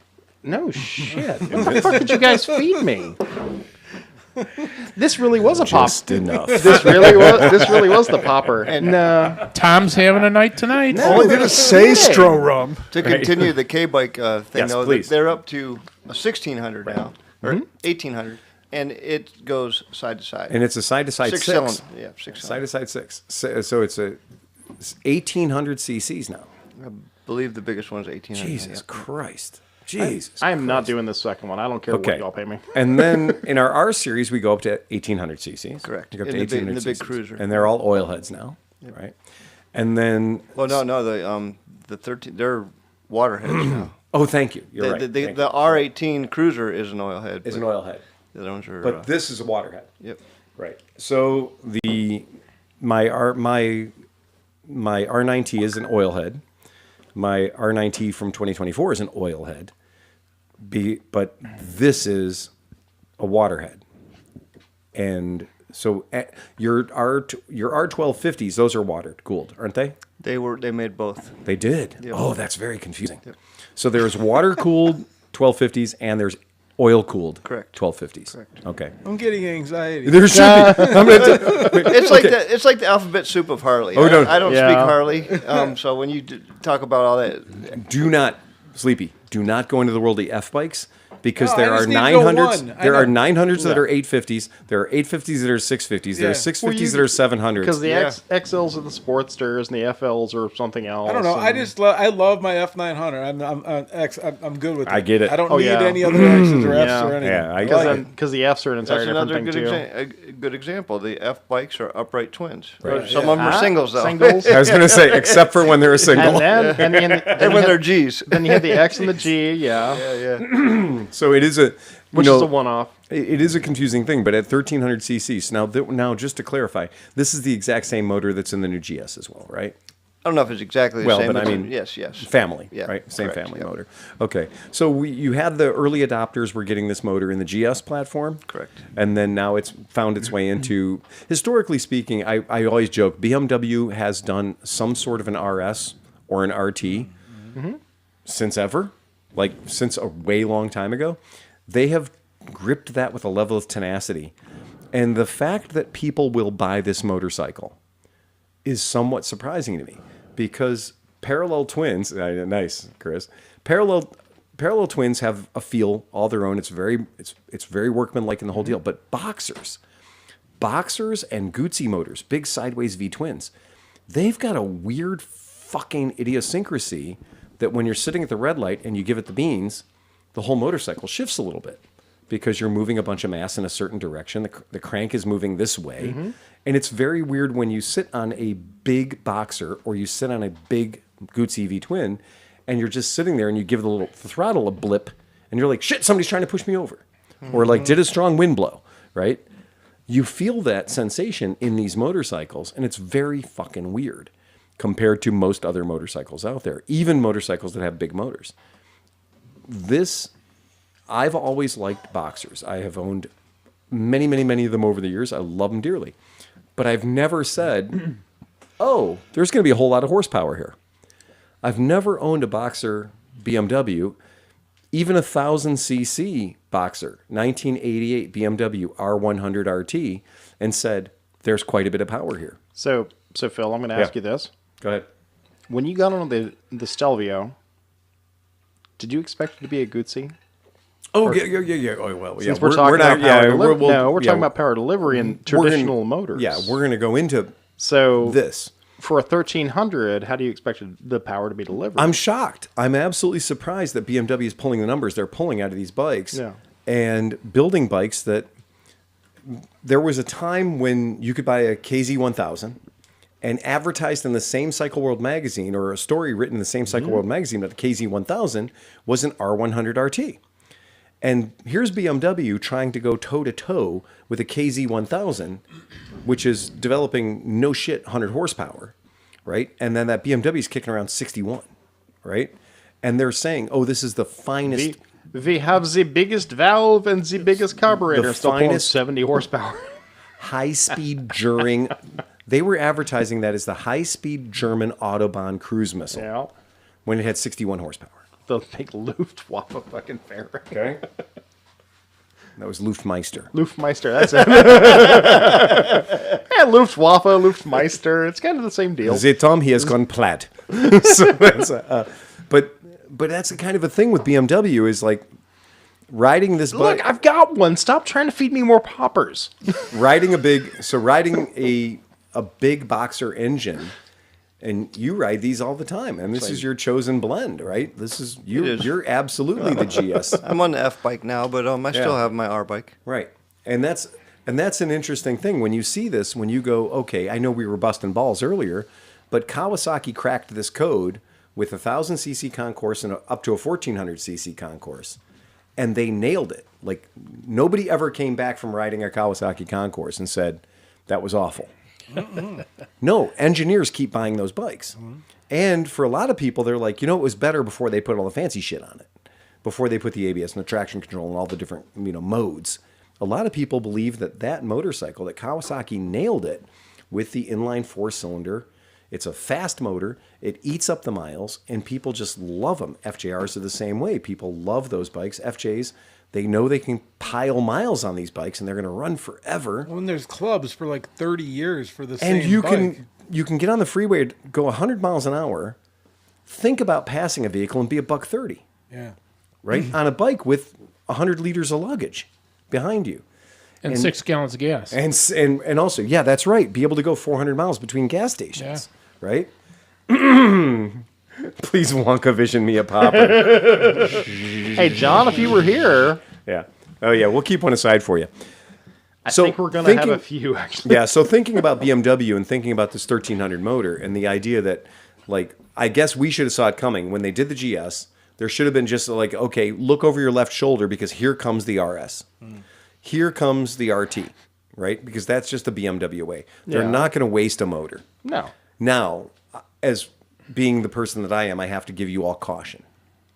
Because now we know the R1800 RS and the R1800 RT are going to be coming next.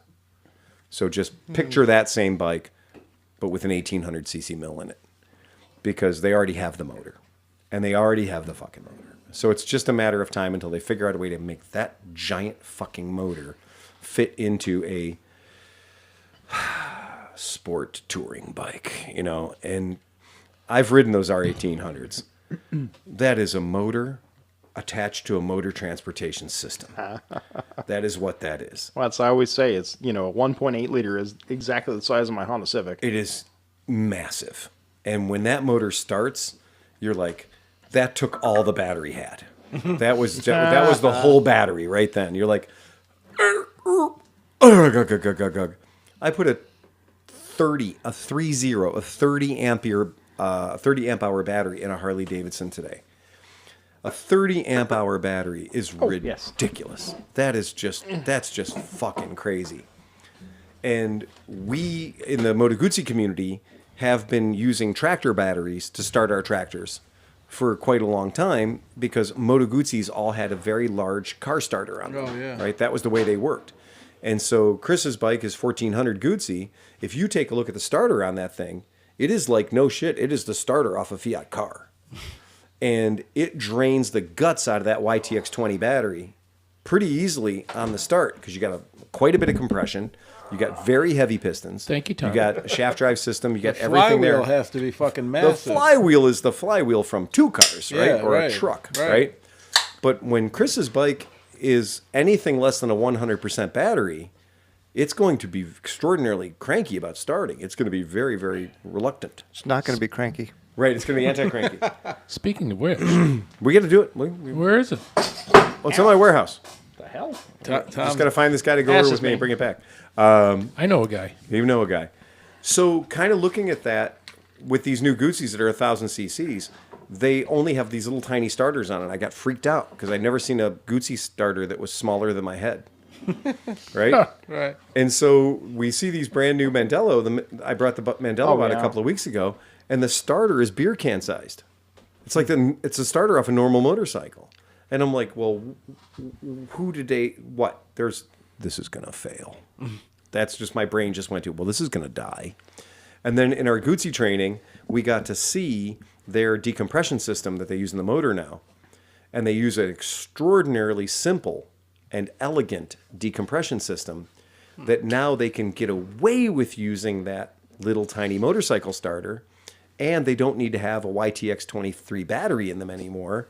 They can have a normal 14 amp hour battery like all the other bikes do, because what they're doing is they're getting some metal spinning speed before those cams close. I still want to see one of the flywheels. Okay. Eventually, I want to see one of the new Guzzi flywheels. Now that I've seen their clutch, with that clutch off the back, now that I've seen their clutch, I'm completely convinced that Moto Guzzi has decided that they are willing to trade farm equipment for horsepower. because the new bikes are brilliant. They have actually said, we are no longer going to plow fields as a secondary job for your motorcycle. When you can't get to work in the morning, go plow the back 40. You got the throw-off motor on the back. Right, yes, big PTO. Exactly. Giant, you need a big brush hog attachment that comes through your Moto Guzzi. The There's a industrial lever in the middle. the industrial You see harvester. Chris of out there mowing motorcycles. yards in the neighborhood. On his Cali. Snowblower in the winter. Yeah, get a PTO for the front and just clear the neighborhood. Telling dad jokes the whole time. But if there was ever a motorcycle that should have had a PTO, Oh, yeah. it makes perfect sense. But the amount of technology in the new ones is ridiculous. Well, it's the point. It's just bonkers. It is. What the technology and Guzzi don't They're go together. breaking all the Guzzi rules. Exactly. Right. They're breaking. I can't wait for the first old man to old man. We always joke. It's always rock and stick. Moto Guzzis are rock and stick technology, and it's now a digital stick. It's the weirdest thing. I know. Like, it's just bizarre. And they're coming out with new T-shirts. Exactly. They're going to have the red suspenders built in. I really cannot wait for the first old man to come in and old man you on these things. Tom, you missed it. I did. I got a guy trading me 2 old Guzzis for 1 new one. Yeah, it's already happening. How old do you got to be an old man? You're there. We're there. We're there. We're fucking there, We? man. We are there. The guy that I sold the Guzzi to the other day, who traded in the R9T, right? He was young. He had all of his teeth. He had a very impressive. This is America. We can't afford teeth here. This is not Britain after World War II. He wasn't morbidly obese, right? His shoes had plastic in them. Did you ask him for his green card at that? No, he was like. Did he work for the cheese shop out in Yeah, because there's not an American. On Oberlin? Look at this. Oh my God. Slobs everywhere. I'm going to tell you what. The Moto Guzzis are attracting a new crowd because here's the point. 10 years ago, that guy bought an R9T. Do you know why? Hipster transportation system. Right. R9T. Tell me it's not. Right? Hipster Now he's probably a transportation yipster, system. so now he's a yippie. Yeah. So now So he's the got difference, a little... the difference between his R9T is that was on payments, Yep. and this one he wrote a check. Yeah. And he came after the V100 Mandello strong. He didn't want to talk about any other bikes. Sean's like, what's his number? He showed up. He showed up ready to Hey, play, Sean, he's got all his teeth. and he showed up. He Actually, he showed can up. take his teeth out if he needs to. Gummers are great. He's ready to go. I was very impressed by that. I mean, very, very That's impressed. really why, because that R9T is, I'm not going to lie, that's a really pretty bike. I don't think I voluntarily sold too many Moto Guzzis in my previous version of being a Guzzi dealer to gentlemen under the age of 50. Very limited, You gotta mostly AARP really goes after people you. that were my friends Even that the are. racers? The racers are sexy as fuck. So Like, I think so, Okay, too. so like Tim Harnett and a bunch of guys that are like bartender hip. John, our bartender, Still has the roll-up sleeves with the cigarettes on them. or maybe artisanal bartenders. Artisan with the yeah, bar. we're With just the a So cool John- guy. with the Just a suspenders. fucking Judgy McJudge back here. I'm man. judgy. John Gibeon was like 30 years old and an artistic bartender, and he bought a V7, right? Yeah. So the V7s were definitely going after people that were like, I've had a Vespa. I want to have a motorcycle now. I've had a Lambretta. I want to have a motorcycle now. I want to have a motorcycle, but I want to have a motorcycle that's not like all the other bikes out there. Yeah. And those are the guys. Those are the guys under 50 that we sold V7s to. Those are the guys under 50 that bought the V7s. They were all guys that would show up at the DGR. They'd show up at Skidmark. They would show up at a Porco. There were people that if you told them it was a $16 cocktail, they wouldn't fucking spit their teeth out of their mouth, right? These were people that were very cool and very hip, and they're awesome, right? They're great people. But you leave the V7 behind, my friends. And that is the difference between people who buy a Ducati Scrambler and people who buy a Ducati. Right. Right? There's two different buyers. In fact, there's two different companies, right? Scramblers, we know who's buying the Scramblers. Now, the bikes that aren't Scramblers, we know who's buying those. But the Scrambler's quality is so awesome. Okay. All right. We know that the marketing department has got figured out who's buying these bikes. They get it. So it is an interesting thing, though, when somebody comes into my shop and they say, or they're wearing a Moto Guzzi t-shirt already, right? Then I know these people are going to be like, they've already liked the bike. They know the history of the bike. They've got it figured out. I don't have to educate them for 2 hours, right? It's going to be more about them being excited to learn or see. And, it's going to be, and because there's that weird thing about like Guzzi people really do like Guzzis. They just, you can sit there and tell them all day long about it's too heavy or it's doesn't have enough horsepower or it's whatever. You can tell them anything they want about it, but I need another one. You know what? We have the V85 Travel. Is that what it's called? V85 Travel. V85 Travel. I think you should look at that one next. That's kind of Thank you, Uncle Tom. well. That's a good recommendation because the V85 Travel is all the things. So the V85 Travel is almost a Stelvio, but it has heated seats, heated grips, power. It's got all the cool shit. So the V85 Travel is a very, very well-appointed bike. You should get that. Then you two could just take one bike on a nice trip across the country. It's got heated seats. Save all that money and be efficient. Take turns driving. Oh, man. It'd just be like Dumb and You Dumber. could just do rider changes while you're rolling. Hit the Yeah, cruise control yeah. and just Barishnikov that shit. yeah. I like You that. could get Chris a piss cup and Be the flying Waldenzas going down the street. Just be like, just put your hold the bar right now. You got it. Cruise control. I am still a little bit upset that You look like the Cossacks. I'm still a little upset they did not name the Travel the Quota, but just for history. I get it, but then quota means like you got to have a certain number I of black know. ones in your showroom or something. It's fucked up. Like people it is- get the wrong idea. But it is that Right. right gold collar. Yeah, I get it. I'm not going to buy one until they bump it up to 1,800 cc's. Oh God. Because 1400 didn't do it. It's like it is the most ridiculous thing, and it's like the CCs are getting out of control.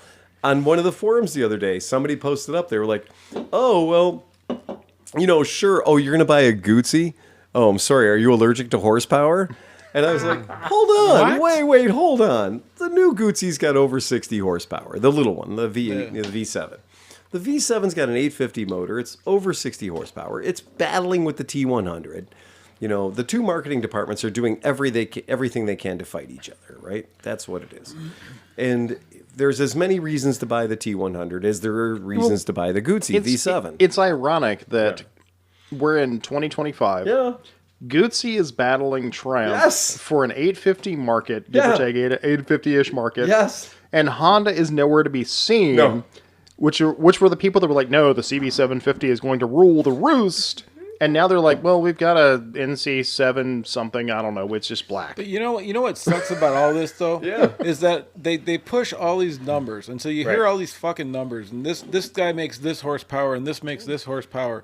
But each bike feels different, and that horsepower does different things. Yeah. So like a bike with maybe a couple lower horsepower might like ride 1,000 times better in your mind. I know bike is subjective, but And if we put a horsepowerometer onto your dashboard and recorded how many of the horsepowers you have that you have used, right. you would change your fucking tune. Right. Well- None of that makes a fucking difference if you like the feel of the bike and it does what you want it to do. My stupid truck has 400 plus horsepower. How many times have I used that? Not very many. I think I'm you've used more torques than you've used Hirschpers. But the point being, if somebody printed out a spreadsheet of my ownership of this truck for the past 2 years and said, how many times did you use all the horsepower that 5-liter engine has, I would probably say maybe never, right? So, But to Cinch's point, Yeah. it is a lot about the feel of the bike and how you physically feel on the bike. of course. So Yeah. that's a salient. So, I point. mean, you're Janice, dude. Like, you love that thing. You put And it's miles very, on very it. comfortable. And- Very comfortable Yeah, for me. and it's what, like 20 horsepower? It's like And- whatever, right? And But it's, even I've come around to your Janus. well, it's an experience. It's a different that's a experience. thing. It's It's really cool. It's a beautiful riding, cool bike. Yeah. But it does the job that I want it to do. You know, I'm not going to ride it out to Great Falls, Montana, unless I take a week. Right. But you know, I rode the 1400 out there with Pete, and you need power. But the Janus to me, and I'm 6'2", and I got long legs and long arms, and it is so comfortable to me. Right. You know, as a 250. So you know, to your point, Tom, that it really is dependent upon your body style and what you're trying to do. A lot goes into it. Doesn't have to be strictly just horsepower. And it is funny, I'll too. go back to sleep. No, don't go back to sleep. No, because- actually, you're in this. Okay, when you had your GS450E model, that parallel twin, Suzuki, Still got it. still have it. It's got 6-speed transmission. It's really, really cutting edge for a 1980, 1981 bike. It's kind of amazing, right? Yeah. Considering where a lot of the other companies were. You know, Honda was still chasing its tail on a CB750 Custom that they'd gone to a dual overhead cam, but it wasn't making much more power. A lot of companies in the late 70s, early 80s were spinning their wheels, and they weren't delivering a product. When we got the GS450 in my household, The black one. well, no, I got a silver. I had a silver one just like yours for my ex-wife. So my ex-wife wanted that bike. She'd been ridden Vespas in Germany and everything else, and she was in America now. She wanted a real motorcycle. And at the time, no, I'm working on mine. Thank you. Enabler, I still got half left. Damn, we're good here. So, you know what's funny is I was riding at the time. God. I had 3 daily driver bikes back then. I had a CBX 1000, right? And I had a CB 750, and I had a Kawasaki H2. And then Heike had her GS 450E, right? And it always amazed me at how good that bike was at being torquey and getting going and pulling away from the light and ripping up to 100 miles per hour out of a small little 450. And you're like, okay, that bike would hang with us when she would go on rides with us. We would be riding a 750 or a 1000cc motorcycle, and she'd be right there. Like, there was never any question. She was right there with us.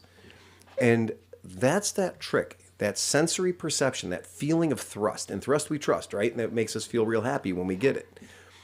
I rode a GSX R600 the other day that Tom fixed. Yeah. Right? Put the handlebars where they're supposed to be, got the suspension up to where it's supposed to be. Probably a nice clean bike now. It actually looks pretty nice. Yeah, that it's not dragging its dick through the dirt, right? Yeah. Now that it's not trying to take a dirt sandwich. Anyway, I took the bike out and rode it. And you know what? That's a 600cc motorcycle that makes just north of 90 horsepower. Awful. Fucking awful. No torque anywhere. And until you get to 10,000 RPM, nothing reportable happening. And in fact, at 3,000, 4,000, 5,000 RPM, when you're pulling away from red lights, it does feel like you're like, yeah, come on, baby, we got to get away from this light. Because those motors are meant to spin super fast. They're meant to make all their power by spinning super fast. Well, they're a reason that they're kind of the butt of the jokes of the, Well, but they're also... bike Oh scene. god, the first time I rode an FZ6 was hysterical. Also, keep in mind, it's designed to go around a racetrack for a living, where it's never going to drop below 10,000 RPM. Right. So you're going to be in third gear, fourth gear, fifth gear, sixth gear, third gear, fourth gear, fifth gear, sixth gear, or maybe probably more likely third gear, fourth gear, third gear, fourth gear, fifth gear, fourth gear, 2, 3, 4, 2, 3, 4, 2, 3, 4 in that little bike, right? So it's designed to work up in the 10,000 plus RPM range. It's designed to be up there its whole goddamn life. And as a street bike, it fucking sucks because the light goes green and you don't proceed away from the light with any sense of authority. Well, no, because you already got to be going. Ring, ring, ring, ring, ring, ring, ring, ring. If you do that, then it works. You forgot how to ride a sport bike. I forgot how to That's ride the a sport problem. bike, but I was Then riding you it got a around and I was flip like, lady. Hey, fuck you, and then you ride through the car. It just does that. That's what happens. I had a 500cc single, an SR 500 that had 30 horsepower back in the day, and it felt better getting away from a red light than the 4-cylinder 600 did. Did somebody re-gear it? Did you check the gears? No. You might want to check. Maybe this dude's like Okay. trying to be a highway racer and he fucking up or down. Why did he up gear it for 300? Well, I mean, No, it should still be able to get out of the hole. I mean, unless Well. it's got the sprocket this big and he wants to be a wheelie king, then it'll go off the light like a house on bitch. fire. But I'm Well, saying if it's down, if it's like a 41 in the back and like a, I don't know, 18, 19 in the front. it's also not the first GSX R600 I've ever ridden. I've ridden a few of these, and they all leave me feeling the same way. And there's a reason. There's a reason. Inline four cylinder 600s in my household, they don't give you that. Yeah, this is great. Away from the red lights, unless you've got a mountain of RPM stacked up. When I get my race bike painted, I'll let you take it fucking for a ride, drive. absolutely. That fucking thing pulls But like a but now motherfucker, again, we also know that your race bike is going to come out of the crate at over 100 horsepower. 129. 129, yay! So with 129 horsepower, then we might have a wee bit more power getting off the line. Yeah, I mean, 4,000 RPM. Yeah, it's a better bike than 600. But that's surprising that it was that much of a dog, though. It was no fun. And it Damn. did not make me feel the way that Disappointing. that my V-twins and Boxers and all these other motorcycles that I have that have generally motors that are built for torque. And so torque is very satisfying. And for people in my life that have said, I hate Harleys. Harleys are awful. Harleys are gay. Harleys are fucked up. Harleys are awesome. And I'm like, you ridden them? And then they go, I wouldn't ride that shit. no, I hate it. I'm under protest. And I'm like, well, then just go fucking ride one. I've Yeah. never had And then they go ride one and they go, oh shit, there's torque. yeah, I've never had Well- a problem with the torque on a Harley. Like, as soon as somebody It's just tells you been they haven't everything ridden around one, it. their point opinion is completely invalid. Yeah. You're like, okay, okay, if you tell me you don't like how they look, Right. cool. It's You're fine, probably man. right. Right. You don't like the people associated with, Right. okay. You don't like the bikes. Oh, Right. you haven't ridden one? You're completely invalid. Like, You've I never hate changed a that rear shit, tire dude. on one. You're not allowed to hate them. Yeah, or a belt. So Phil, I have a question. Go ahead, fire away. So since having ridden and having sold both now the V100 Yes. and the Flying Fortress, Yeah. Well, people are going crazy. I'm getting too many people asking questions about Flying Fortresses. Okay, I don't know if anybody remembers, but there was a motorcycle Moto Guzzi made a few years ago called the MGX 21 Flying Fortress. The MGX stood for 21 because the front inch wheel was a 21-inch front wheel. How big is And the it motor? was resplendent. 1400. 14. Same motor as yours. Yep. All right. Yep. And it was resplendent in Italian chrome, aka carbon fiber.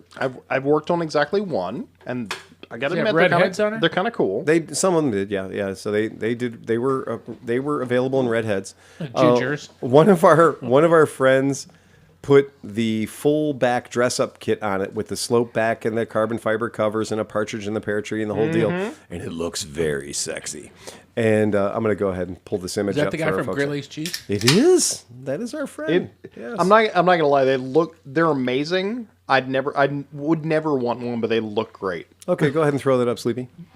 So this is the prototype. And what I have to tell you is, aside from the giant solid disc front wheel, which they Bat did... bike. Sean's right. It is the Bat bike. Well, they did kind of keep it. And then this is the whole carbon fiber tail Yeah. section. Oh, it's amazing. Right? It is amazing. It is absolutely amazing. And I've never been so careful putting on a set of side panels on the Absolutely. vehicle, because that is 1.5 acres of carbon fiber. And anybody can see the problems with, that much carbon fiber. It is a beautiful bike. But power delivery is the V100 compared to the Flying Fortress No, motor. it's different. The V100 it wants to be up at 10,000 RPM. This thing wanted to be at 3,500 RPM. And that's Yeah. the thing is Yeah. the new Moto Guzzis are such a different animal. It's a very different motor. It's totally different. It is the most psychotically comparison. The difference between the 1400 motor and all the other ones. This is just what they look and that's like a difference of what, 8 years? Yeah, 2018, So right? that is not even a Yeah, huge so that's 7 leap, years. but yet Moto Guzzi has leaped that far in 8 years. They've just changed that idea, man. They just go ahead and you can throw that one up. When Sleepy. That's what they look like in real life. Guzzi's 100th anniversary? 1921 to 2021. So right after COVID. I wasn't there for it. So there's the bike, what it looks like in the wild. They're really cool bikes, and I've sold a bunch of them, and I do like them. I do think they're cool. Somebody cut slots in the wheel of that one. Well, so this one, yeah, I'll tell you, fat boy owners out there, there is a problem when you have no air allowed to go through your front wheel, and it becomes kind of a rudder. Isn't that called Kansas? Well, yeah. But the problem is when a giant 18-wheeler goes next to you, Oh, yeah. your bike tends to just be a wall. Right. Right? And so then the bike wants to go places you might not want it to go. I will say that bike, when it came out, it was it was a $21,000 clown car. When this thing came out, I was like, oh. But this is And it comes with audio, by the way. It came from the factory with audio. It came from the factory with all the bells and whistles. It's extraordinarily great build quality. You do need to take the back wheel off to fill the final drive. So, and that's not a big deal because the final drive oil ultimately should last I thought forever. you were going to say to air up the tire. No.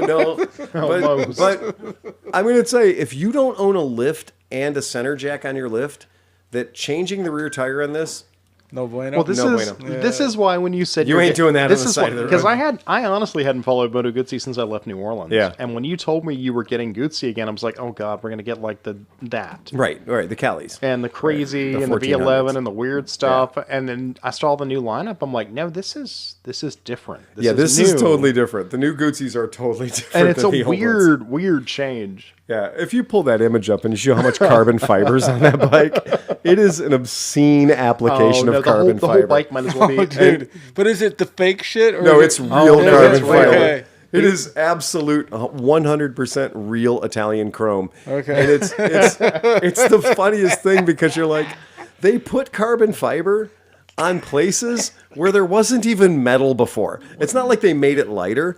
They added carbon fiber to it in somewhere that there didn't need to be stuff. Where there weren't even places. No, there weren't. And Chris, if you look at the front wheel of that thing, there's a normal motorcycle front wheel under there, a 6-spoke wheel, and they literally put carbon fiber cloaks. Yeah. They Oh, put, you're right. They put carbon fiber stealth technology It got silly. on the wheel. It's like a Huffy bicycle.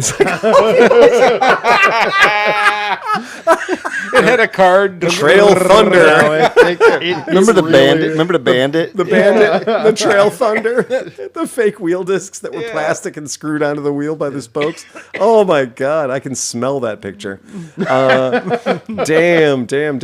Yeah, it was 2016, 2018 when that one came out. We were that's- still dealers then. That is literally why when you said you were getting Guzzi back, I'm like, God, Yeah. what disasters are we? Yeah, gonna they've end up with? they have totally healed themselves Because from that. I mentioned the V9 Roamer, and you're like, oh fuck no. No, fuck no.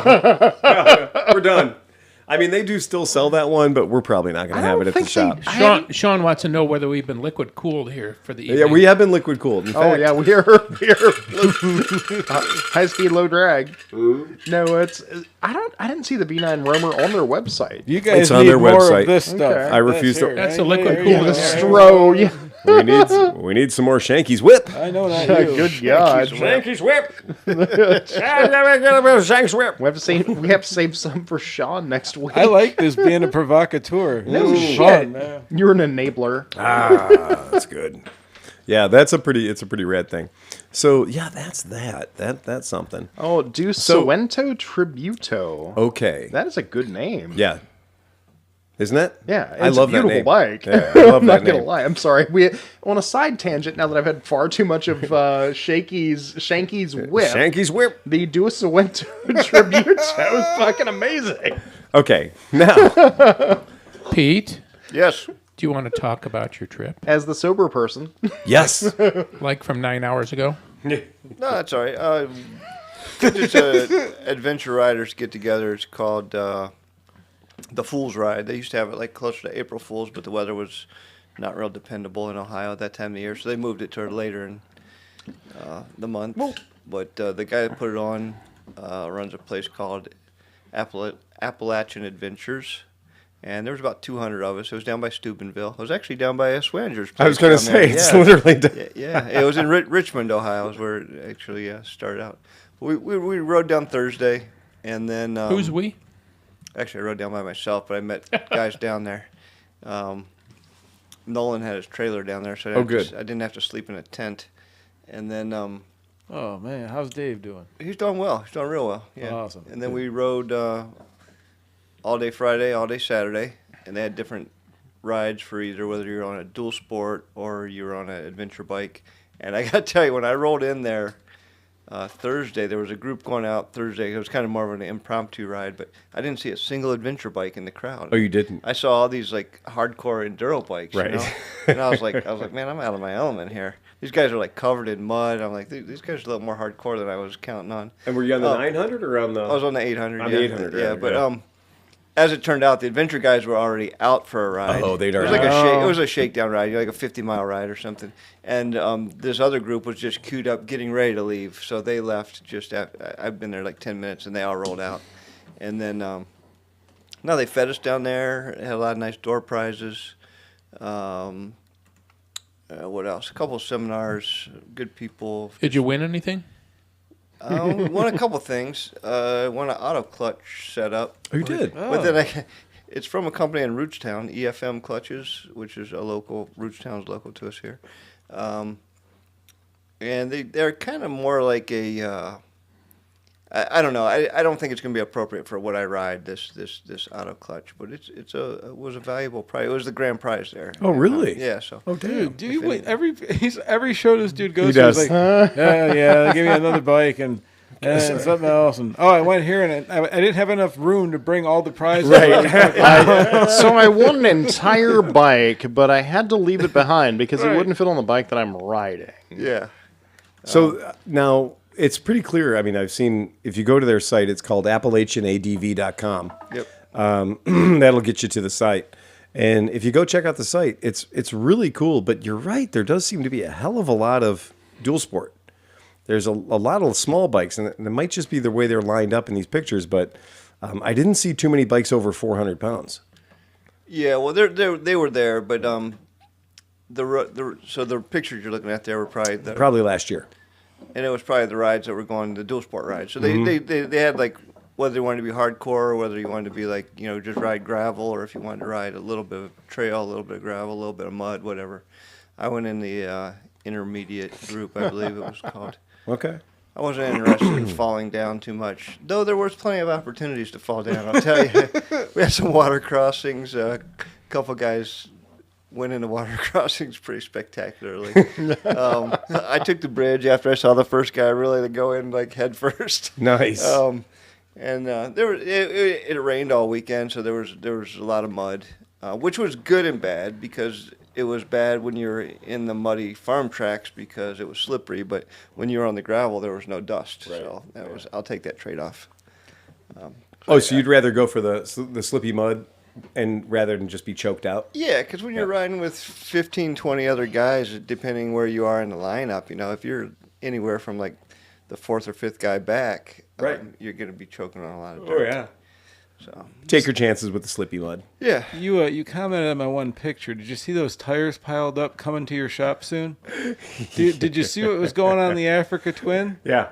Road tires. Road tires, baby. My adventure Road dream tires. is over because of that. Dude, Road I tires. thought about being out there and falling over, my knee exploding or something. Like, adventure riding is so awesome in your head until you're like 20 miles in the woods and your knee starts creaking and you're like, motherfucker, this is a bad thing. I've worn 700-pound bike on a 45-degree angle trying to follow a dude with one leg who's faster than you up the motherfucker. About that guy in particular? Yeah. So I built a KLR, just covered it in SWMO stuff. Again, thanks again, Kevin Nixon. Right? Covered it in bright yellow, fuck you, go away SWMO stuff, which looks perfect on a green KLR. Newer generation KLR, I was like, what could possibly go wrong? I'm going to put all the great stuff on it, load the bike up, set the lighting up to be a good woods bike. Basically, if I go out somewhere I shouldn't be, I'll have plenty of light, I'll have plenty of time to get back. I was pretty happy with the overall setup of the bike. Rode it on street for a few miles, got the hang and made sure everything was good to go. Started taking it out by my house. So where I tend to ride is I ride down the CEI power lines from Avon Lake where it touches the water all the way south down into North Ridgeville, and I follow the power lines as they go south from CEI power plant. This area of land is very unimproved. It's basically do not go there. It's Homeland Security. There's power lines. You don't do that, right? But it's the only off-road riding I have within 5 miles of my house. So I just jump on there and I just ride down. And basically I've only had a couple of interactions with the police. I pull my helmet off. They see I'm an old man. They leave me the fuck alone. Right? They go, you got a license plate on your bike. Use it. Get off the fucking dirt. You're going to hurt yourself. I rode that thing maybe 4 times. Fell over maybe 9 times. And decided I did not like picking that bike up. And just like, I was like, you know what? I've been riding KLR 650s my whole life. I've gone crazy places with KLR 650s. But that was a version of me that was younger and more powerful, and also bent and didn't break so easily. So this version of me, this 50-plus version of me, does not like riding off-road with KLR 650s. Turns out, as I got older, the bike became worse at its job. And the KLR's job is to do everything poorly. It's not don't listen to anybody who's like, KLRs do everything okay. No, KLRs do everything like they just do it. And then it's not great. An operator that is now poorly, and the whole fucking situation falls The apart. BMW GS is the Swiss Army knife of motorcycles. The KLR is the dull Swiss Army knife of motorcycles. The toothpicks missing. It's the wooden spork. The side panels off. Yeah. The whole It's the spork. fucking. It's like sharp on the side. The red part broke, but the metal's still there. Exactly, right? It's the used wooden spork. I don't care. I fucking love them, and I've ridden them all over the place. Exactly. And I have probably, now this is going to be the actual telling tale, I'm going to bet you I've logged more miles of actual adventure riding on a KLR than any other motorcycle I've ever ridden on. Then I know you will know this question and to the penny. Yeah. Or point. Yeah. At what speed does the KLR go? Depends on how much weight you have behind you. Okay. How much weight's in the milk crate? Exactly. It depends on how much recycling you're bringing home. So there's you got a 10-mile-an-hour gap. That It could be anywhere between 70 and 80. She evens at at 80. It could be anywhere between 70 and 80. Hey, And if you're behind a rig, it gets better. it gets weird. It's just, at some point, though, what do you do is you push through. I was going to say, you push through the wobble till it planes out. Yes, you push the wobble. You push the wobble until it planes out. You know, That's if you can right. tuck in behind a rig, it's amazing. If the wobble's at 63 and you can't live that way, put 5 more pounds of air in the front tire. It'll be 70. It'll be fine. If you get with the 60/40s, it's even better. Take anything you have out of your top cases and your luggage bags Top and everything in the case? back out of the back. Take Milk everything you can move to the front of the bike. Move it to the front of the bike, and that will make your freeway riding a hell of a lot more enjoyable. You know, I mean, tape shit to your gas tank if you have to, because it is so easy to rear load a KLR, and the more weight you put on the back. I went to a place one time. I'm not going to give too many details, but I ended up having a female human on the back of my KLR 650, and it was virtually unrideable. Wait, I'm going to hip everybody. The kids call it a backpack now. Oh, really? Yeah. So you had yourself a backpack. I had a backpack. We are hip now. And See, I it just was dropped some shit. Uncontrollable. If you could read this shirt, the backpack fell off. If you can read this shirt, the R2 unit fell off. It was terrifying. And at some point on the ride, we had to get up to like 65, 70 miles an hour. And I wasn't cool at 35. And every time I'd leave the light, the front wheel would go airborne, like guaranteed. Because I had shown up loaded How thick was this friend of yours? Okay. All right. So, Phil's backpack was Her heavy. nickname was Ballast. maybe duffel bag, I guess would. Anyway, long and short of it is, with the two guys in the room who know what size duffel bags are supposed to be, everyone else is like, duffel bag? You mean like a gym bag? And we're sitting here going, no. Much larger than a backpack. Much larger than a backpack. It's like carry-on luggage versus check luggage. Look at this. versus two adult bodies. Dude, our government is so good at programming. You said two words, and you both were like, Yeah, exactly. Army, who are we going to kill?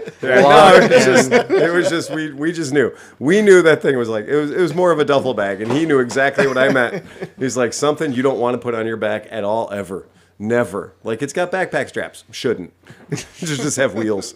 That's it. It's heavy. It's lumpy. It's heavy. It's lumpy. Woo. Hard to motivate. Yeah, all the above. Okay, so that's cool. So what do you think? I mean, that's quite a running down to Richmond, Ohio. That's a fairly decent ride on its own. How many miles do you think you covered down there? It was like 150 down. I didn't go direct. I kind of took a circuitous route getting there. And then I think I rode 300 over the 2 days I was down there. Oh, you're down there, okay. And then, 150 back. So it was a 600-mile weekend. And what were the accommodations? Because I'm curious about that. Well, I slept in Dave Nolan's camper, but there was plenty of people that were tent camping. There were some other camping units there. Mm-hmm. But I was surprised at the turnout, too. There was people from Pennsylvania, New York, Illinois, Indiana, Kentucky, West Virginia. It like drew a pretty sizable crowd. I was pleasantly surprised that people would come from. I thought it was just going to be like local people. Yeah.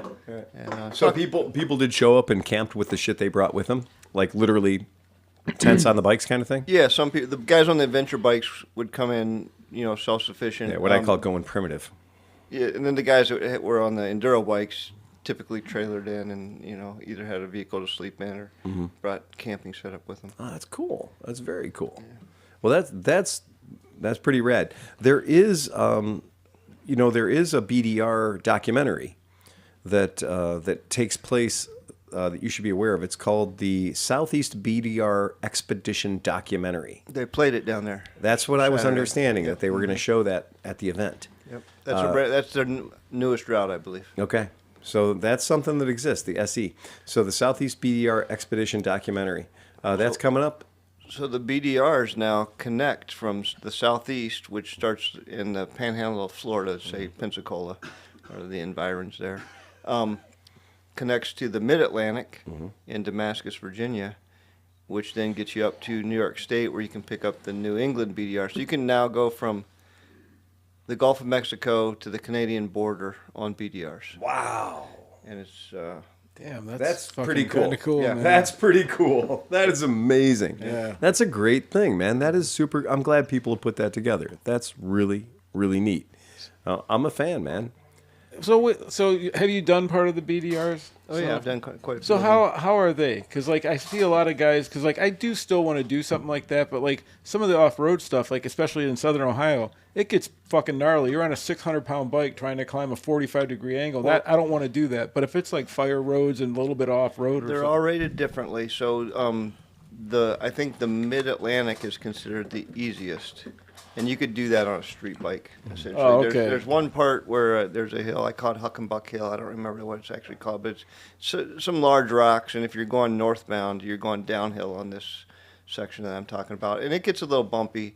You're going to need some suspension, or you're going to have to duck walk the bike down it or something. But that's the toughest spot. And there can be a couple water crossings, depending on rain, that might be difficult.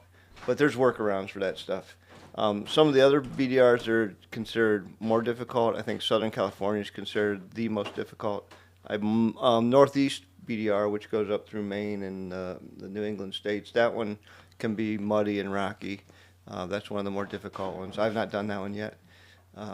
So they rank them easiest to hardest. So if you wanted to dip your toe in the waters, I would suggest doing the Mid-Atlantic. It's very doable. what's the commitment? A week? You could do it in a week easily, yeah. Okay. Yeah, for sure.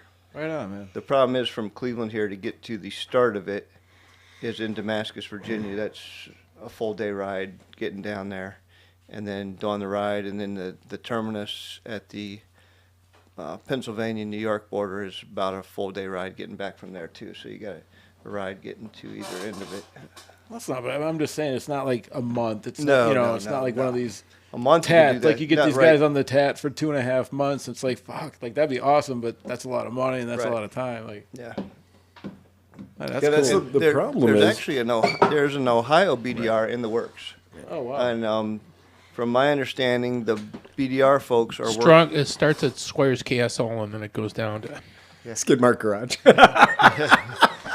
No, that's the bar room, the B bar or whatever. So there is an existing adventure route across the state of Ohio that goes from Conneaut in the northeast all the way down towards Cincinnati in the southwest.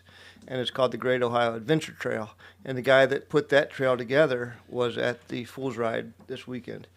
And he's working with the BDR folks to make that an official BDR route. If you want to go ahead and pull our screen up there, Sleepy, I've thrown it up for the folks at home that want to see it. The Great Ohio Adventure Trail is right there. You can see that it runs from the upper northeast corner of our state, literally up at the top, tippity top right, up there by Conneaut, where Meckelfresh is right now. Or no, he's not there right now. He's with Keith, Kevin. But it goes all the way down to what's that town so far left there? That's not Lockport, is it? Yeah, Portsmouth? Portsmouth, maybe? I think Yeah. you're west of Portsmouth. It looks way west of Portsmouth. Yeah, it does. It does. But anyway, it's the whole damn state. Well done. So really cool that they're going to do an Ohio BDR. That's really neat. That's very exciting. We have a lot of resources here at home. But it's funny, you can see where the rest of the good roads are and everything. If you look at the map, Yeah. It's like every Sunday when I go riding, it's like, yeah, you got to get all the way down to where those red dots are, where the roads start getting good. That's funny. Yeah, there's an area there, man. You guys know we're going to be doing the Guzzi Friendly Hills campsite again this year for Labor Day weekend. If you've never been before, you will want to do this. We're working with Moto Guzzi. They're going to have the demo ride trailer out there. So we're going to have some Guzzi support for the event. It is the Buckeye Rally. It's the official Guzzi rally of the Ohio group. It's a great time. The Friendly Hills campsite is super great. You can actually sleep in the bunk beds that children sleep in. The bunkhouse, Do you have the In date the for that? bunkhouse? It is Labor Day weekend. Labor Day weekend. Yep, Labor Day weekend. Okay. So that's a really cool one. And they also, the ride down there is a lot of fun. We've done it before. We'll do it again. When you get down there, there's rides to be had. There's campfires. There's all the things that you'd want there to be. There's margaritas down there too, I think. Shit tons of margaritas, right? Yeah, oh man, I've never been so heavily liquored. I couldn't stand still. Everybody's handing me a brown bottle.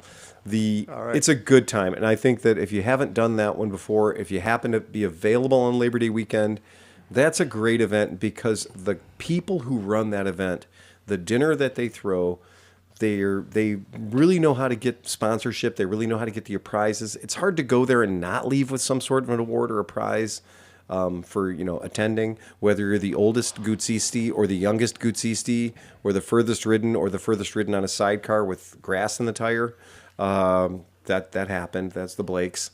They showed up with grass in their sidecar rig tire and grass. By the way, not just grass in the tire on the sidecar, but grass in the drive tire. They actually put T-shirts in the inside of the tire for the drive wheel on their sidecar rig because they had blown multiple tires going down. That'd there. make a KLR rider proud right there. I was very impressed when they showed up. I was like, oh, you guys fucking earned it. Totally earned it. But that's a good rally. You want to meet a lot of people, but the roads down there are beautiful. So that's Friendly Hills Campgrounds. That's my stomping ground down there. It's a good bunch of roads. Both my parents were born in Zanesville. Really? Actually, my older sister was born in Zanesville, yeah. So you see a three-way bridge and you're like, yeah, bring it on. So I'm riding down there 3 or 4 times a summer. Yeah. I still have family down there. So. Oh, that's fantastic. It's a really great area, and I love the roads down there. So again, can't beat the Moto Guzzi people for being just like the Ohio Moto Guzzi group, and we might see Kurt Edwards if we're lucky. Yeah. So there's a lot of good stuff.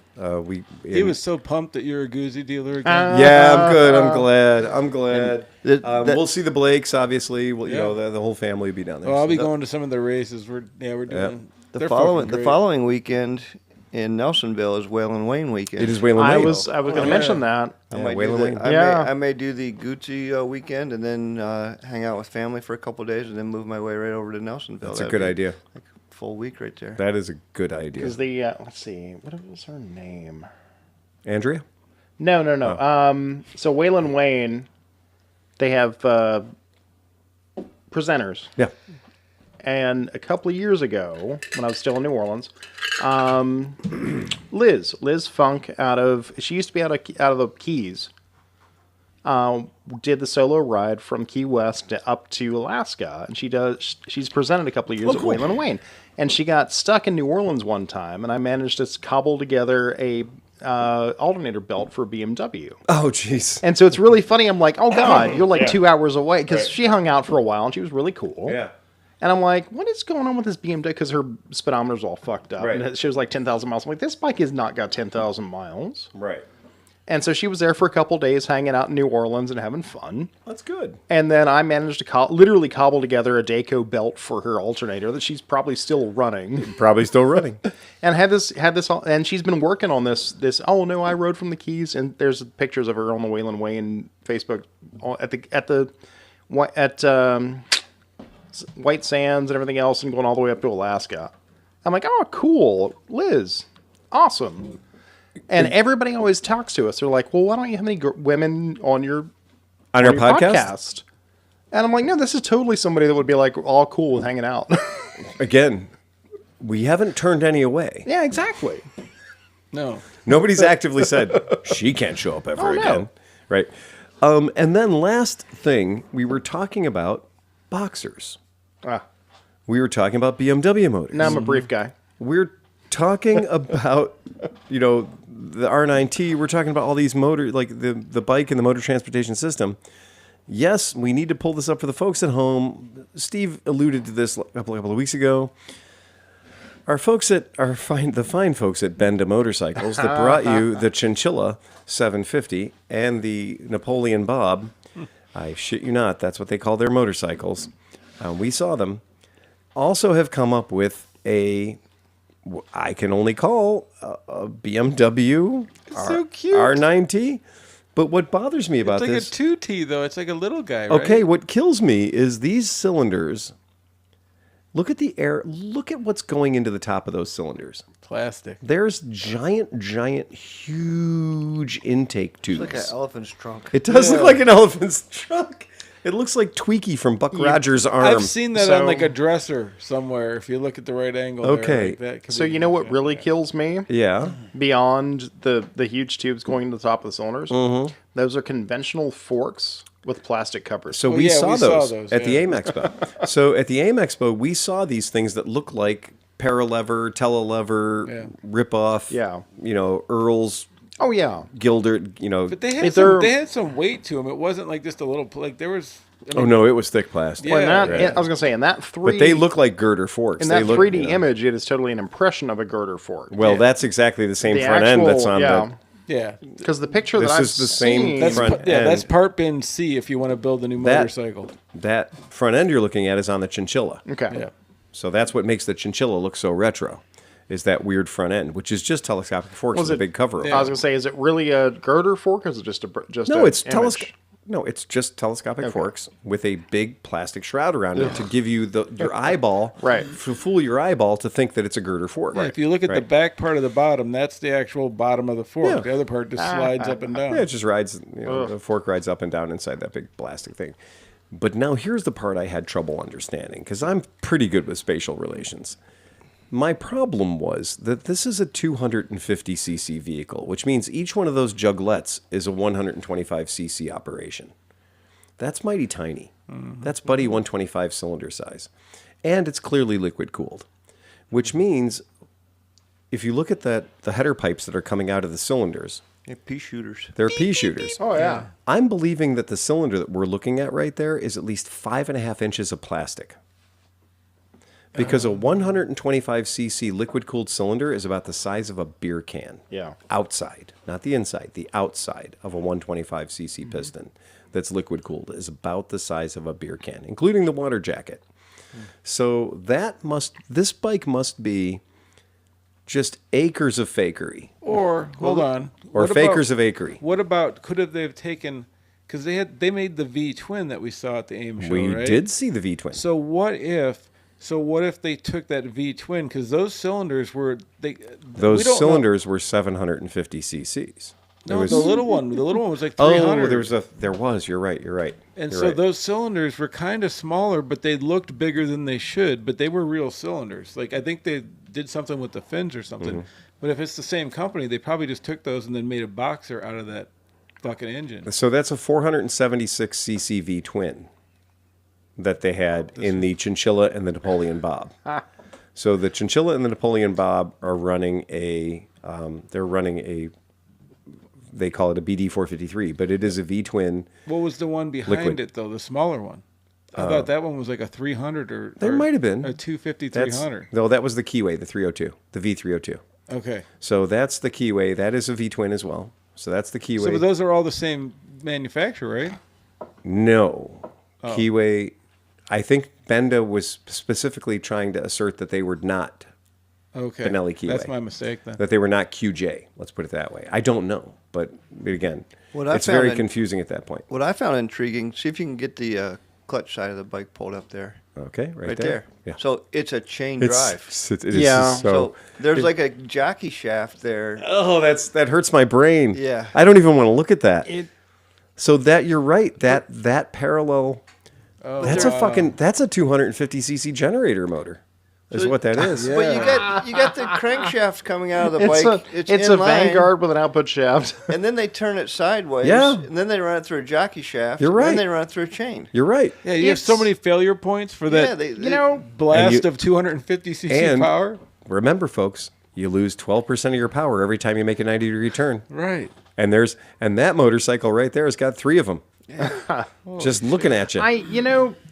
Sometimes I look at stuff that because we're never going to see this, but sometimes I look at stuff that the Japanese build just for this, or the Chinese build just for the sake of building, and I'm like, okay, that you didn't need to do that, and they're like, yeah, but we could, so we did.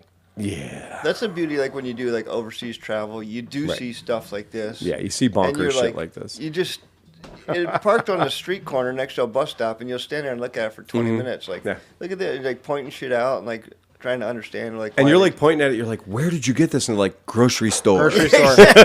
Oh, a couple of years ago, there was a cheap knockoff of the Gilera DNA 180 that had a 125 GY6 motor, and I was dying. It's like, no, I have to have one of them. Right. And they're like literally $800 in a bodega. Yeah, I know. Yeah. I'm like, no, I have to have this. And I'm like, well, yeah, you can go get it. It's got to... Just go get it. Just go get it. Right.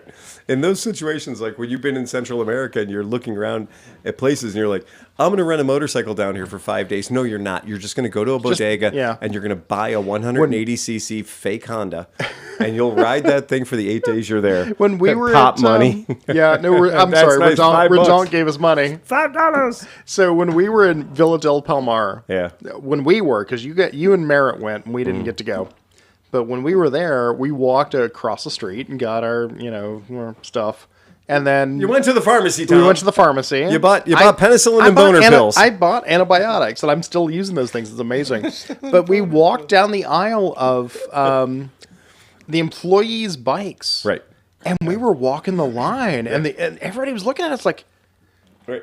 What are you crazy Americans doing? And we're like, look at that one. Oh my God, it's a Keyway. And look at that, it's a QJ. And that one's... Well, the funny thing was that we had Colin, we had you, we had me. Oh, yeah. We had all the people there that should know what every single one of these Chinese tributes to fail bike is.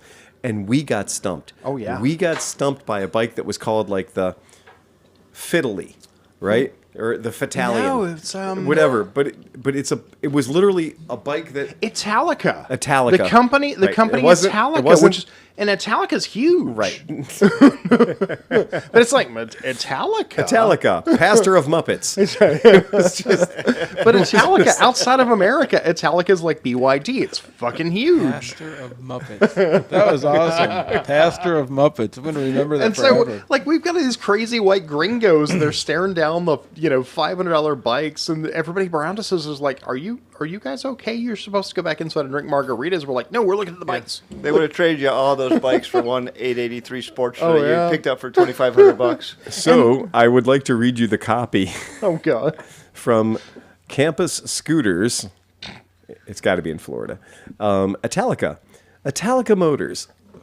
And I like the way they preface this by saying, from the manufacturer. I find it odd that it's not written in italics. Which it should be. Italica Motors is a company located in Florida, USA that produces and imports scooters.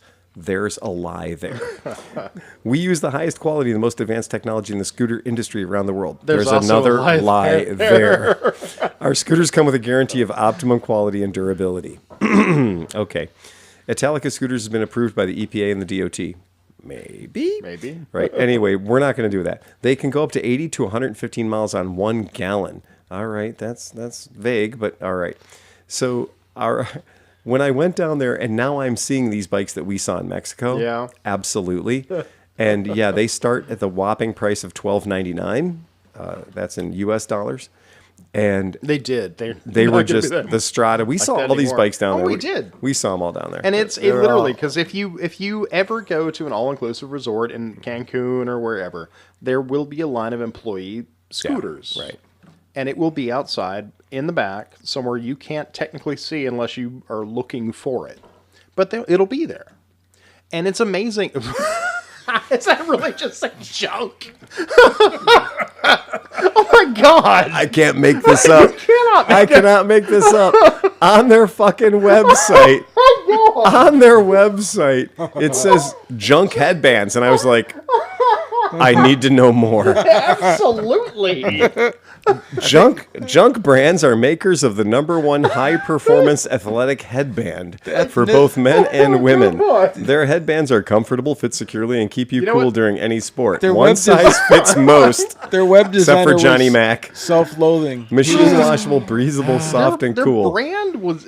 It's a $20 piece of fabric that ties around your It noggin. says junk. And it says junk on it. I thought it was something that you put in your pants. Their Air Force Collection one is free. That's cool. But the long and short of it is junk. They're selling their junk on their website. They have Scooby-Doo junk, too. Whole bunch of them, Sleepy. I think we've killed Dan. Dan is dying over there. Oh, man. Okay, I'm just going to let this fucking marinate for a second.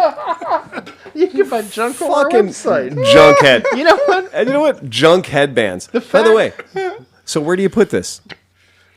Oh, of course. Where do you put it? Well, I would assume you put it on your junk. That's what I'm fact- saying. It the holds your fact- head away from the rest of your The junk. fact It's that we a little haven't. junk headband. The fact that we don't have these. So Okay, that- look, we know why this exists. It's to keep the hair out of your face when you're given a blowy. Okay. So they Either way. should have just called them Hummers You and know. left it at that. Yeah, It should have been yeah. Hummer headbands. Well, I was There you gonna. go. I was gonna say the fact There that we you go. haven't come up with a junk brand that we're Right. making stuff your box with. Right, well, of Well, course. now Safety Right. first, cover your junk. Safety first. Cover Tom your needs one junk. for the Dickosaurus. Yes, exactly. Oh, the Penosaurus Rex? Oh, man. Leslie All was. right. All right, we're gonna have Leslie to- was so. So grateful. Mickey Mouse. And Leslie, if you want your Here it fucking is. Penosaurus Oh, no, We Rex, got, we she got to didn't get some Smith in because we're gonna have to start paying for the venue in a Yeah. few minutes. All right, go ahead. So Mickey Mouse is in the middle of a nasty divorce from Minnie Mouse. Mickey speaks to the judge about the separation. The judge says, I can't legally separate you two on the grounds that Minnie is mentally insane. Mickey says, I didn't say she was mentally insane. I said she was fucking goofy.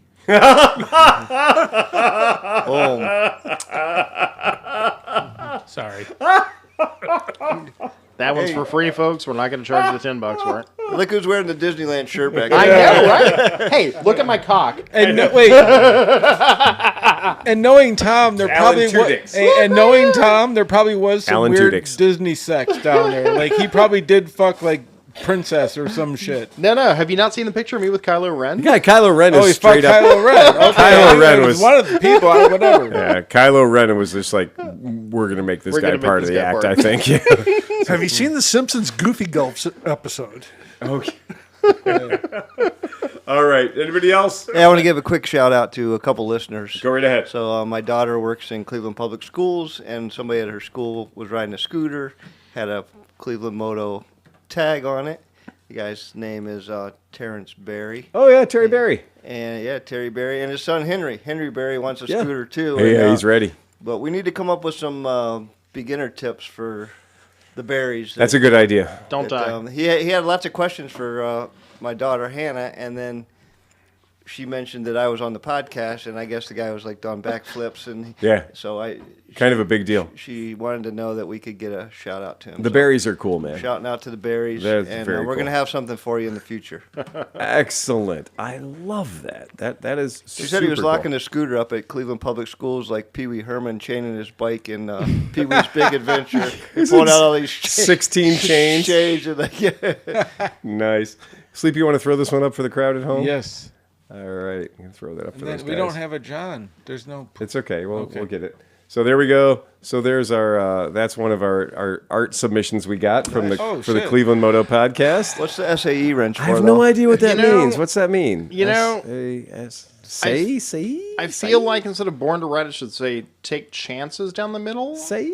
But it I should have say no idea. born. SAE is standard, right? I'm joking. Okay. Yeah, I no, was but like, what what the do we fuck? ride that uses it? Nothing. No, but you know they're adjustable wrenches. That's what makes it funny. Is there an Okay, SAE yeah, adjustable yeah, and a metric yeah, adjustable? yeah, Even no, I better. get it. Oh, I There's a missed fucking that. deeper joke in there, man. Yeah, come on, get with it. There's a deeper joke in there. That's fucking good. Now I feel like change the SAE. It's and a the metric left-handed adjustable and a right-handed to- adjustable. yeah. Ride fast and Right. take chances, and I'm Sure. in on this one. I well, love and it, also man. we do talk about Harleys and metric bikes. Also true. so we can work on all of them. Oh, it's fucking brilliant. I'm just like saying it. I don't have any SAE adjustable wrenches in my garage. All right, so Yeah. fuck you. It has. Hey, we can you know talk what? like art people. It has layers. It's like You know what? onion. You know what? I like All it. of my adjustable wrenches are Whitworth. That's right. Smith's ready to go. All right. Smith's Where's falling asleep. Johnny when you All need right. In case there's, Yeah, who's in gonna case play you us didn't sleep out? enough through this one, I'm going to remind folks to ride fast and take chances. Play us out of here, Sleepy.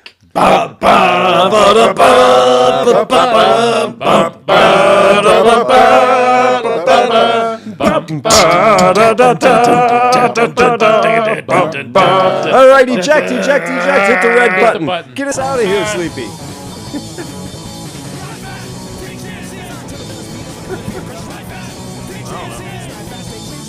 All right, so I didn't get to read this email, but